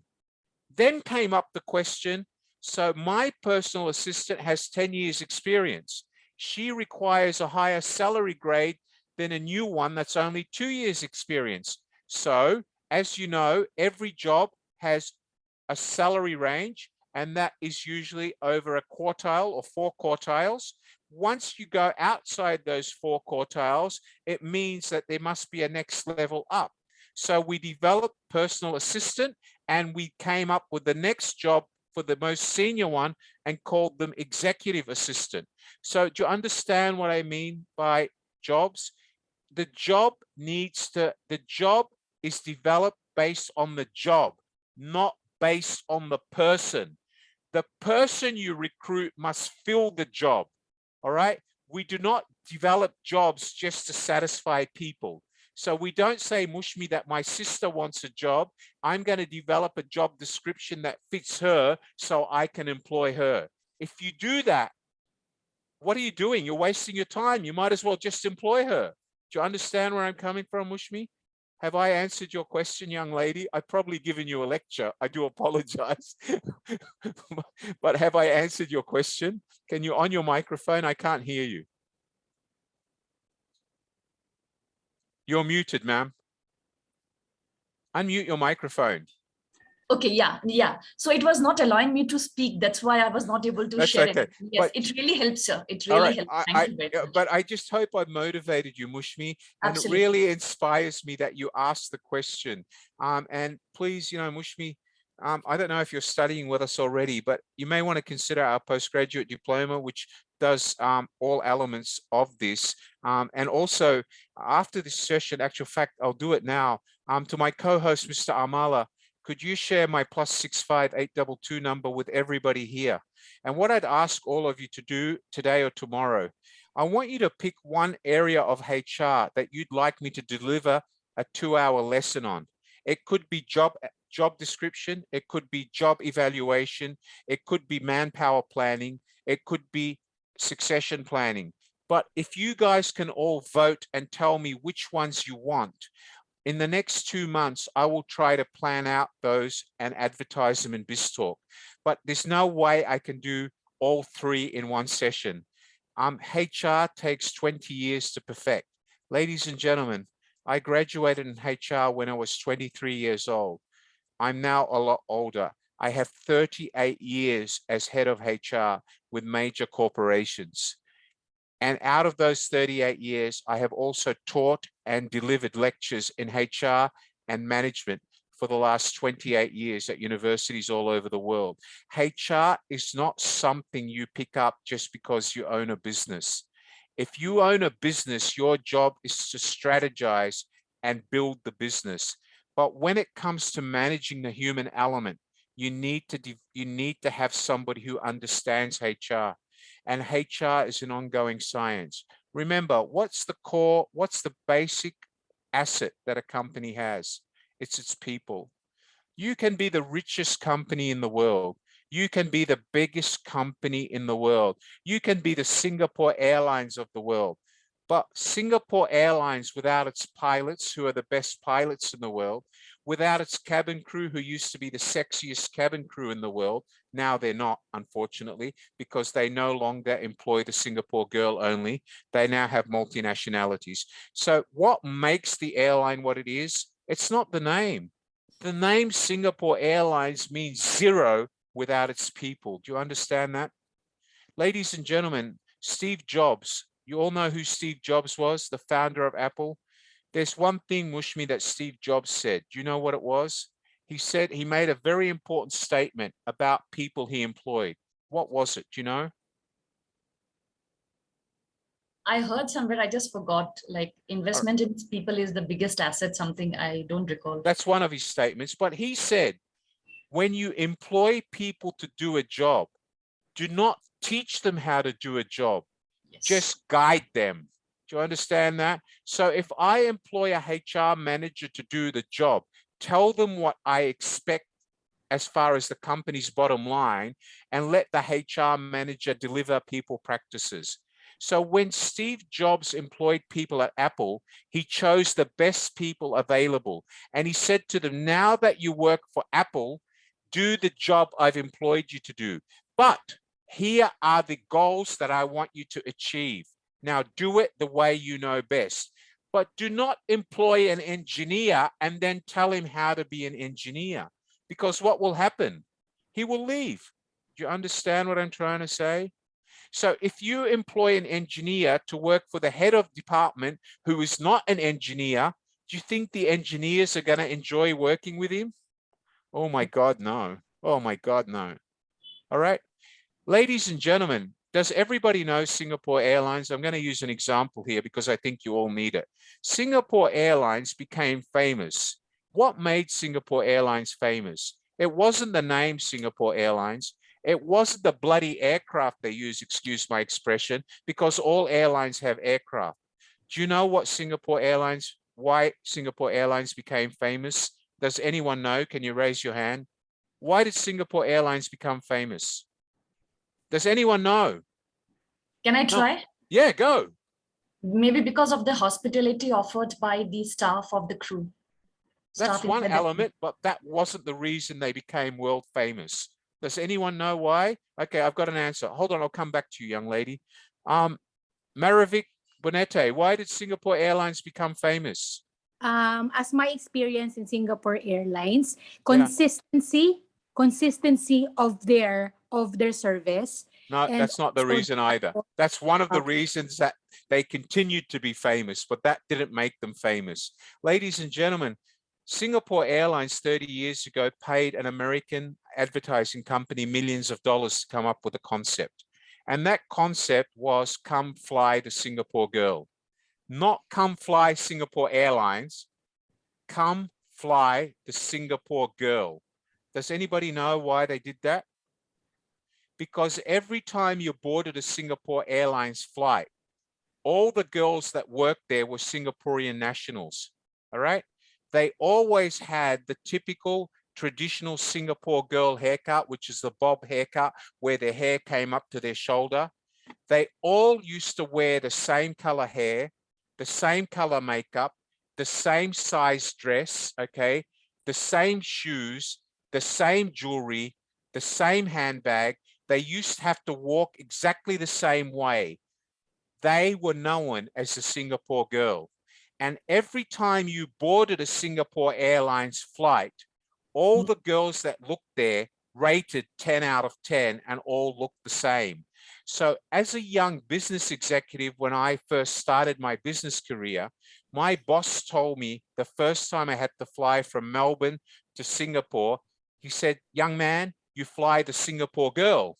And I was like, mush me. I said, hello, what do you mean the Singapore girl? There's no airline called the Singapore girl, boss.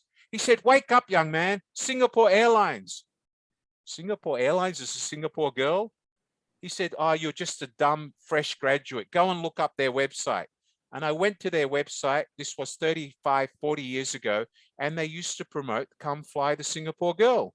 United used to promote, come fly the friendly skies of United. But that was absolute rubbish because United was one of the worst airlines back then because their service was terrible. But that day, he told me to fly Singapore Airlines. And I said, but boss, Singapore Airlines is the most expensive airline out of Melbourne. I don't care, fly with them. But there's one thing that stood out in my mind when I got to the door of the aircraft. The two girls at the door looked exactly the same. Every girl on board that flight that served me the food, every girl looked the same. The only difference was the name badge. Every guy on board the flight, and there was only two of them, all the others were females. They were all perfectly spoken. They had the perfect nail polish, the perfect makeup. So for 20 years, Singapore Airlines did not promote Singapore Airlines service. They promoted the Singapore girl, all right? Now, as a result of the Singapore girl, what happened? They became known for what Mushi said, service, hospitality, ambience on board, which is what Maravik just said. All those other things came as a result of the Singapore girl. Does everybody understand that? So when we look at it, if it wasn't for Singapore Airlines, diba? Kasi gusto kong maging. okay, so if it wasn't for Singapore Airlines actually coming up with that profile and employing the perfect girls 20 years ago, chances are they would never have earned the reputation they have today. But the reputation they've earned today has developed. They're now not only one of the best airlines in the world, they have one of the most modern and advanced fleets in the world. They provide the best service in the world. They have one of the best menus in the air. They have one of the best in-flight entertainment systems in the air. But what made them that?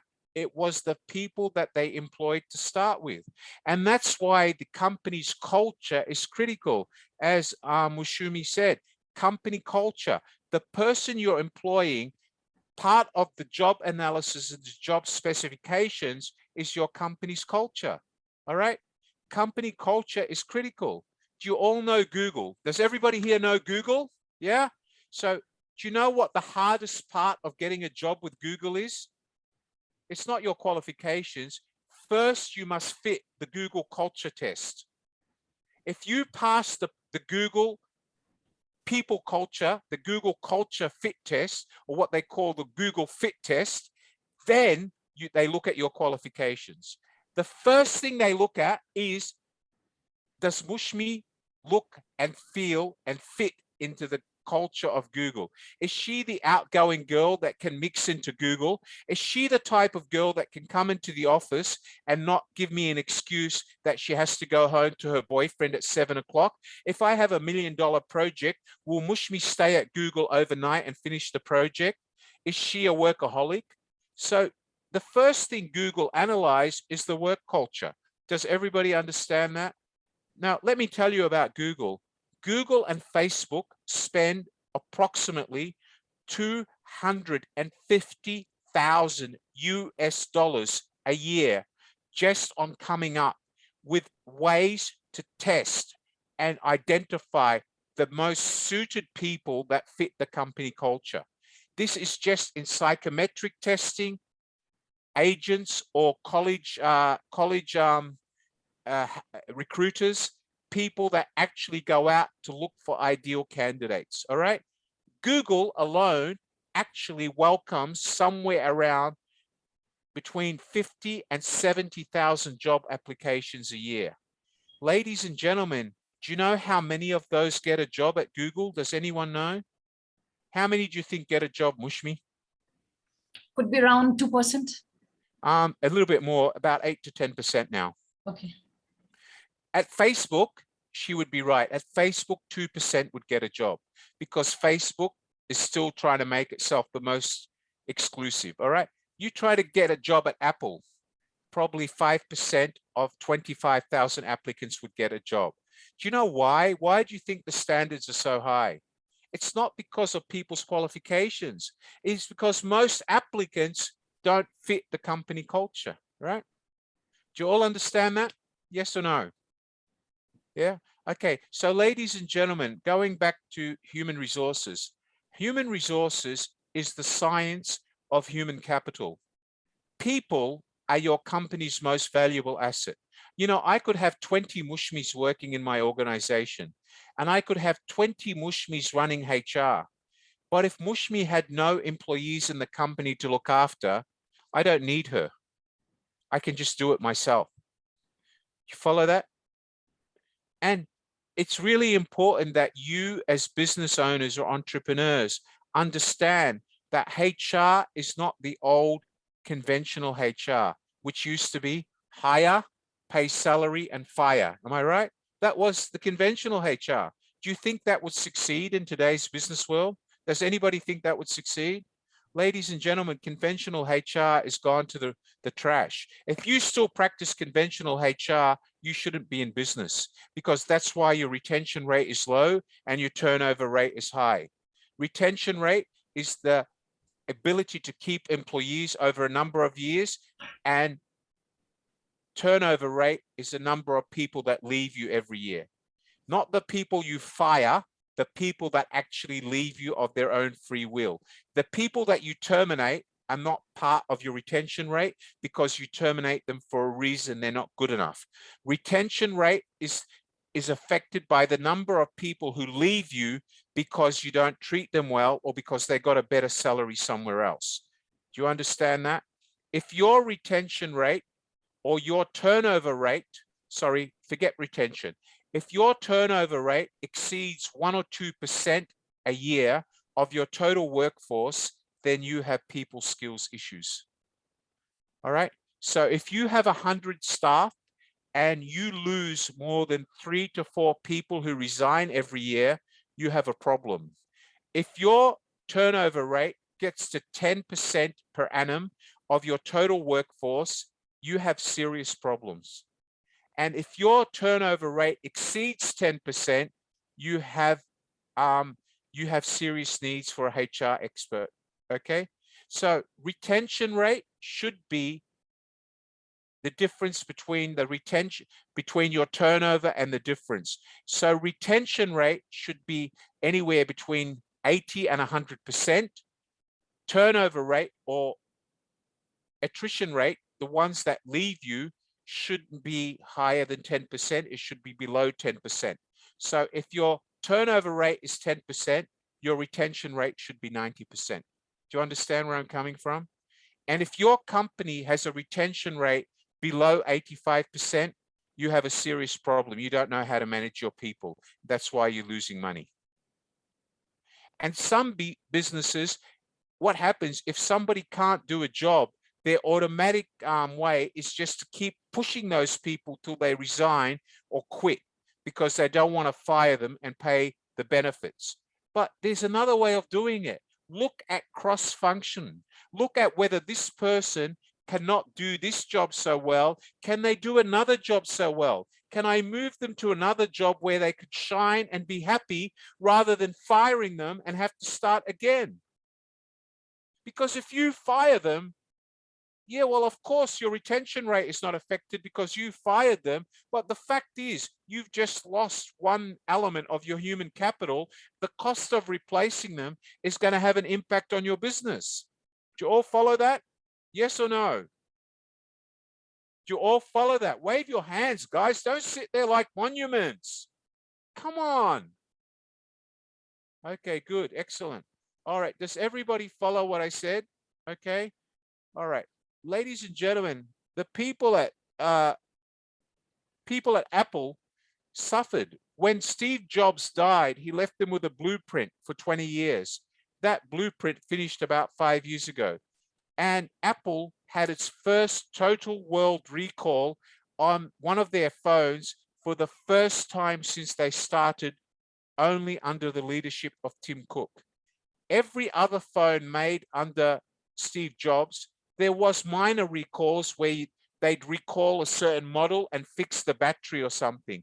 But this total recall was beyond getting fixed. It was simply return your phone, get your money back, or wait for a new phone. It was the most expensive recall that Apple ever had in its history. Why? Because the people work ethic, the culture of Apple changed after Steve Jobs died. Do you understand what I mean by that? Okay. And if you are building a business, the first thing you must get right is the company's vision, the company's mission, the company's objectives. If you don't have those right, you're not ready to hire people. Because if your staff, if your people don't understand what is the mission, what is the vision of the company, they can never be happy. If you do not remind your employees of the company's vision, mission, and objectives on a weekly basis, so they remember why they're there, if they don't feel like they're important to achieving those objectives, you will never be successful. Why do you think Google is so successful? Because everybody at Google memorizes what the company's vision, mission, and objectives is. It's painted on every wall in the company. Why do you think Amazon is so successful? Why do you think Amazon is now one of the richest e-commerce retailers in the world? It has overtaken Alibaba. It has overtaken every other online retailer. Amazon, ladies and gentlemen, Joe Bezos started with a vision. His vision was to build the largest e-commerce company in the world. Right now, he's succeeded. Amazon employs more people around the world than any other e-commerce provider. Amazon, ladies and gentlemen, is people-centric. Amazon has robots in its warehouses, but as they say, for every robot we have 2 or 3 people to support that robot. Do you understand where I'm coming from? Joe Bezos did not make Amazon what it is today. The people who work at Amazon made Amazon what it is today. All right. Let me ask you one more question. I'm going to ask anybody. When you go to a hair salon, ladies, where do you go?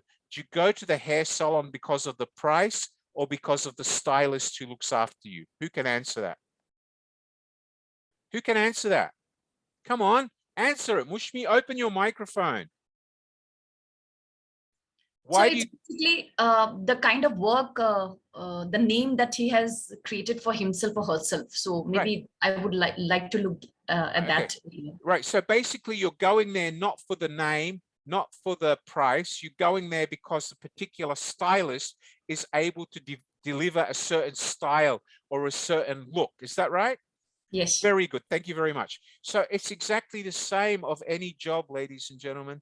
Today, more than ever, COVID-19, what has COVID-19 does? What has COVID-19 done to the way we employ people? Does anyone know? COVID-19 has changed the minimum perception any company has of its employees. So if prior to COVID-19, you would employ somebody, I'll give you an example. If I was going to employ Mushmi as my receptionist before COVID-19, Mushmi might come to me with purple or orange hair, wearing a really lousy t-shirt that showed half her body and a really tight pair of jeans. And prior to COVID-19, if I was a big company, I would probably say to Mushmi, you know, I'm happy to give you a job, but tomorrow when you report for work, I expect to see your hair this color. I expect to see you wearing this type of clothes. That was the case before COVID-19. But now companies don't do that anymore. Companies now say, if you want a job, you should understand the nature of the job, the culture of the job. So when I interview you, you fit that culture. Mushmi, tell me, in the first interview, how many minutes does it take before the interviewer has made up their mind about that person's suitability? Do you know? So it really takes some couple of days to actually decide on the final. No, don't. I'm not talking about that. I'm talking when you interview somebody for the first time. How long does it take you to make up your initial general impression? Do you know? Hardly 5 minutes. The first 5 minutes is very crucial. It's not even 5 minutes, Mushmi. It's 2 minutes at most. All right. 2 minutes at most. Now, for you as a HR person, you might think it takes 5 minutes, but when your brains start working because of the training and what you know about your company, I can look at somebody in a picture now. For example, if I'm looking at Rebecca Arif now, and if I was going to employ her as a receptionist now in a 5-star hotel in Asia, in the first 2 minutes, I would say to myself, she's not suitable. Why? Because she's wearing orange hair, and in a 5-star hotel in Asia, this socio style or trend that all the girls have long black hair or shoulder length black hair and very stylish Korean hairstyles. That's how hotels work in Asia. So if Rebecca applied to me for a job in a hotel and she appeared with her orange or pink hair, my perception in the first 2 minutes would be what? I will talk to Rebecca. I'll conduct an interview for 10 or 15 minutes out of courtesy. But as soon as I finish that interview, what do you think I'm going to do to her CV, Mushmi? What's going to happen to her CV? Maybe you will discard and put it in the trash bin. It's either going to go into the no chance or into the shredder, right? Why? Because Rebecca would not have done her research to make sure before she appeared for the interview that she was looking the right image for the interview. Do you all understand that? And that goes for all of you. If you're not working at the moment, or if this is your role, it's something you need to look at. If you're HR managers, if you're HR officers, when you do an interview, you have to present the professional image you want of the people joining you, right? When I was vice president HR for one of the biggest shipping companies in the world, I had talent acquisition officers that used to do interviews wearing wearing a company t-shirt with a logo. After I started, it became a rule. Every woman doing interviews had to be wearing a formal dress, a really nice, smart dress with a nice brooch, perfect hair, perfect makeup, or she wasn't allowed to interview. All the guys had to be wearing a jacket and a tie. Why? Because they represented one of the world's biggest shipping companies. And if you're going to be recruiting people to work for us, you need to demonstrate a professional image. Now, you could ask me, but I'm only recruiting secretaries. Why do I have to wear a suit? Because you are a HR recruiter. It doesn't matter whether you're recruiting a secretary or a cleaner. You are a HR manager or a recruitment officer. So you should be professional. So if we expect our people to be professional, we need to practice the right people skills. Does everybody understand that? Ladies and gentlemen, people are your most valuable asset. Do not try to manage your people if you don't know how to manage them. Do not try to treat people like objects because it will cost you more.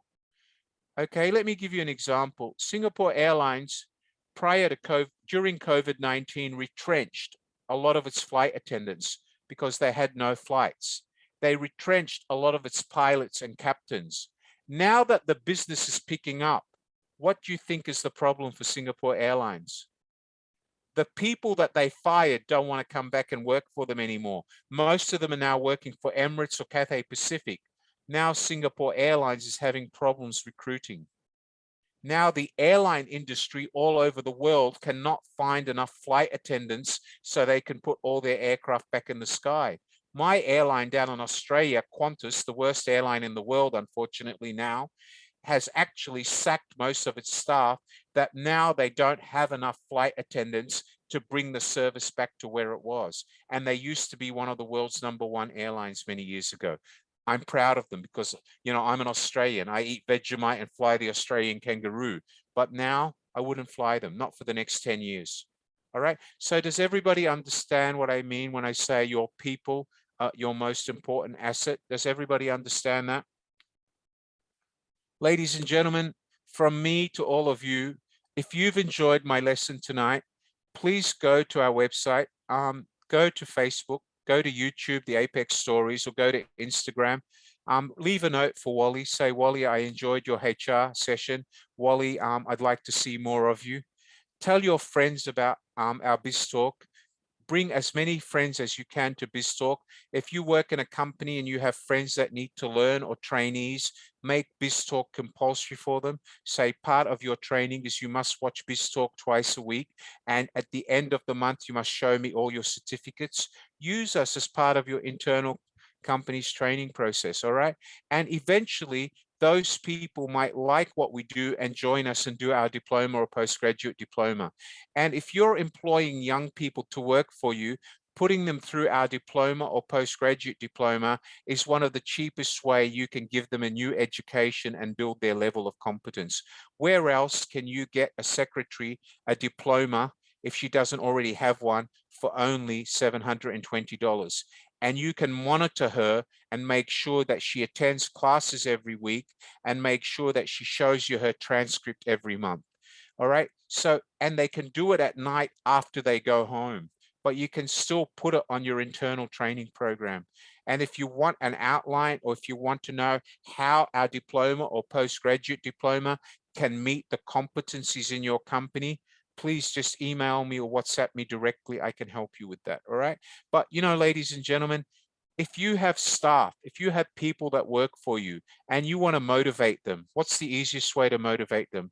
Please don't tell me it's money, because money is one motivator. The other motivator is development, training, learning, and development. So if you have 20 secretaries or clerks in your company and they are all high school graduates and you think you want to motivate them, I don't know, talk to me. Let's enroll them in one of our diploma courses. Let's motivate them. And let's say if you pass the diploma course, the company will even pay for your postgraduate diploma. All right. But what I'm saying is this is something that's not going to take them from their work hours. They can do it at night after work. And what it would do is become a motivating factor for them because you're giving them a future, you're motivating them, you're improving their educational qualifications. All right. Ladies and gentlemen, money's not everything. Money is a means to an end, but we all need to be paid a salary in order to be able to reach that end and pay our bills. Money is nothing. Money is a means to an end. We earn it, we spend it.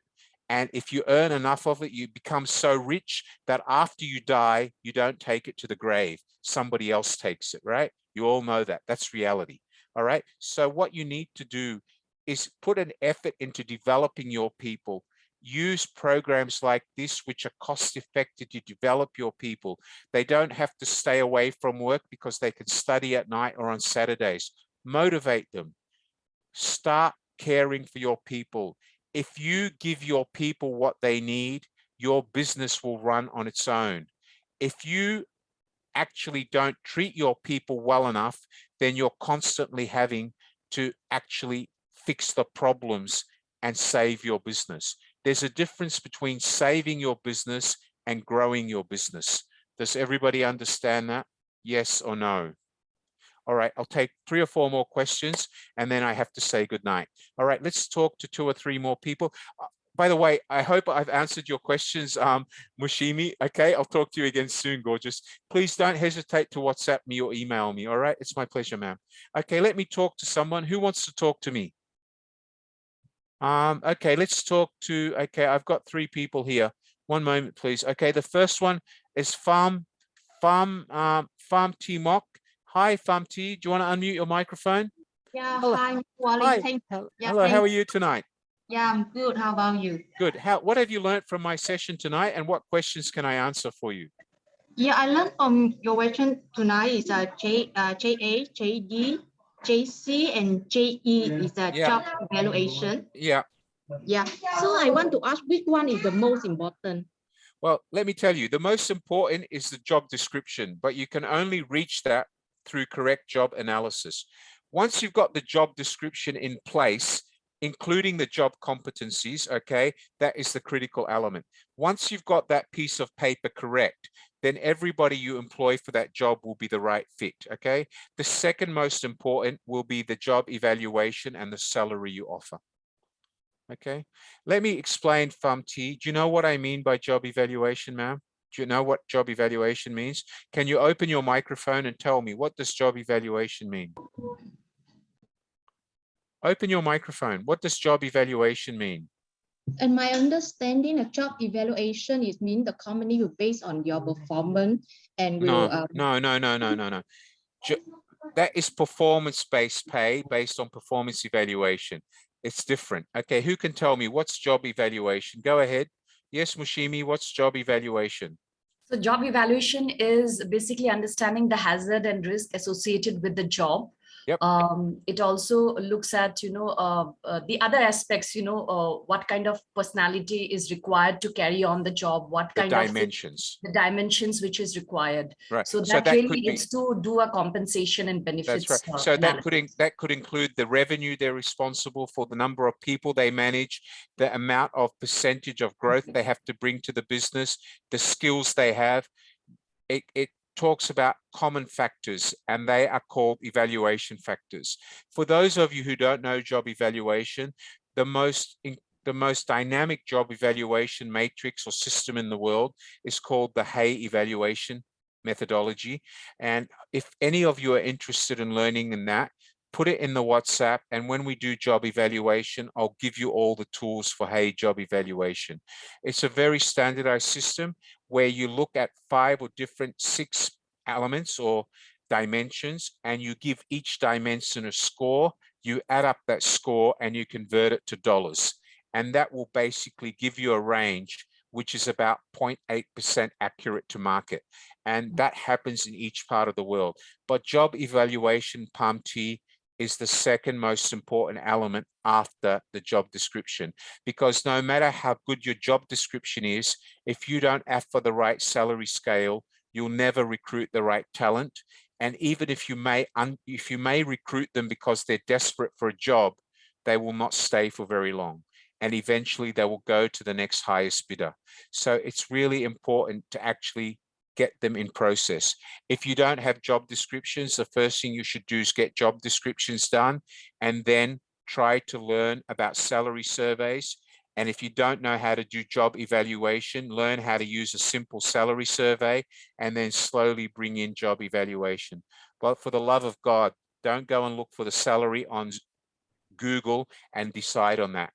Use something more reasonable like Glassdoor or PayScale, or go and buy the salary survey from Hayes or any of the salary scale people.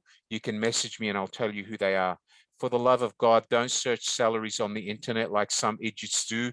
They go to Google, they type in hotel manager in Singapore, how much? Oh, this guy earns 8,000, so you offer 8,000.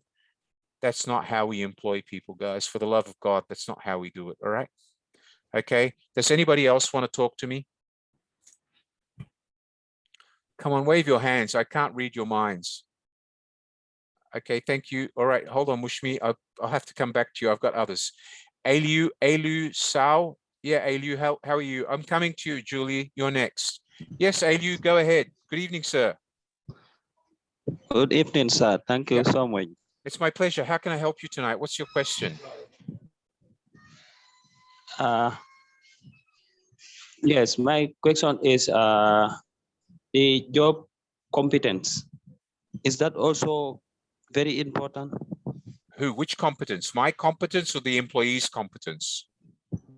No, the employee competence. Of course it's important, because the core competence are skills they should have before they work for you, like knowing how to read and write, how to speak, how to use a calculator. They're critical. Yeah. The technical competence, you can teach them. You can teach them internally, providing you have the staff to teach them. But the core competence like literacy, if you require it, it is important. But if you're employing a cleaner, then literacy obviously is not important as long as they can understand and do the job physically. But you can never say competence is not important, Aliu, because then you get yourself into trouble. All right? Yes, yes. Thank you so much. And the other one, the relationship you were talking of within an external. Was Yes. at that time I was having internet issue. All right. So internal relationships, for example, if you're a production manager in a factory, your internal relationships would be the production supervisors, the marketing team, the sales team, the finance team. They would be your internal interactions. However, your external interactions could be the people that supply your factory machines, your suppliers, the people who supply raw materials. Okay, so you need to distinguish between who are your internal and who are your external. And that should be something that you outline in the job description so the incumbent knows who he has to deal with. Yes, sir. All right? Yes, sir. All right. Any other questions, Alu? Yes, thank you so much. I get it. Thank you so much. Good night, sir. It's a pleasure to have you. I look forward to seeing you again. Okay. I'm really. You're welcome. Is there anybody else who'd like to talk to me? Please, quickly, guys. My co-host is driving me here on time, and that's his job. He's here to manage me, and that's why he's here. So anybody else want to talk to me, please? But he's a really nice guy. Okay, all right. I have another question here. It's okay, Amala. We need another 5 minutes, mate. Mushmi, where are you, Mushmi? He's enjoying this, so he's happy. All right, let me go back to her. Yes, Mushmi, would you like to unmute your microphone again? Yes, Mushmi, Yes. how can I help you? Oops, again, Mushmi, you've muted yourself. Unmute your microphone. Yes, go Right. ahead. Yeah, so we do a lot of job rotation, job enrichment, job, what we call as enlargement. So where we are kind of specifying and arranging the job. So does this contributes to some kind of job design over here? Yes, of course it is. Yeah, absolutely. Because when you're designing that, when you're enriching the job, that's part of the way you design the job and the way you word the job. You could say that the job leads onto a career path. Okay, so this job will lead the applicant onto a career path in engineering. He can grow from assistant engineer to engineer. So you can put that enhancement in there. And usually when a recruiter says to the applicant, this company is not only recruiting you as an assistant engineer, but they're offering you a career path to engineer within 2 years. Those enhancements will definitely play a major role in the way you word or design the job. Yes. And they will also influence the way you design the competency matrix to take him from assistant engineer to junior engineer to senior engineer, because he will have to add to his competency level all the way up the matrix. Do you follow what I mean, Mushmi? Yeah. Okay, great. Thank you so much, young lady.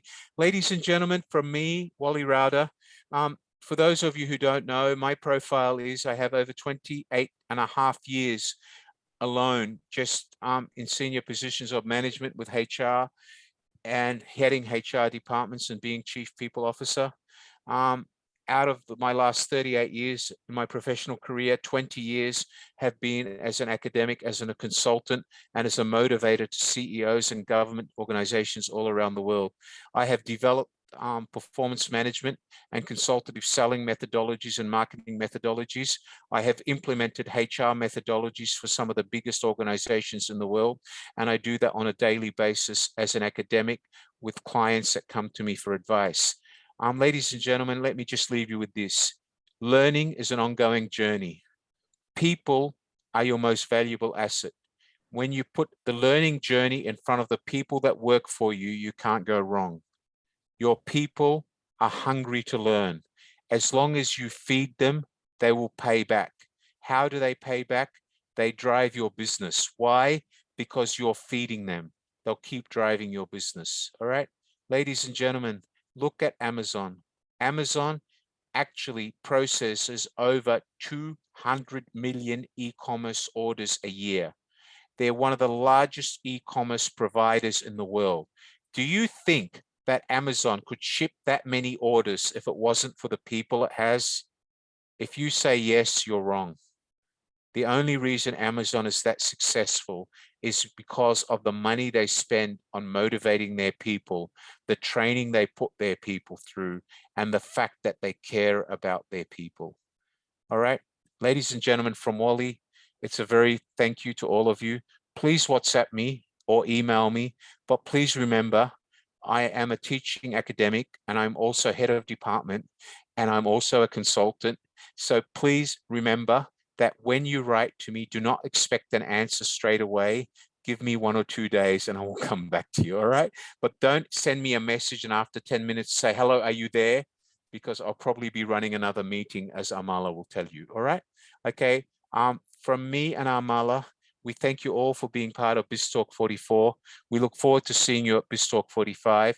Please go to YouTube tomorrow at the Apex Stories, and by tomorrow afternoon, you'll be able to watch a replay of the video for tonight's session. There is no PDF PowerPoint for tonight's session.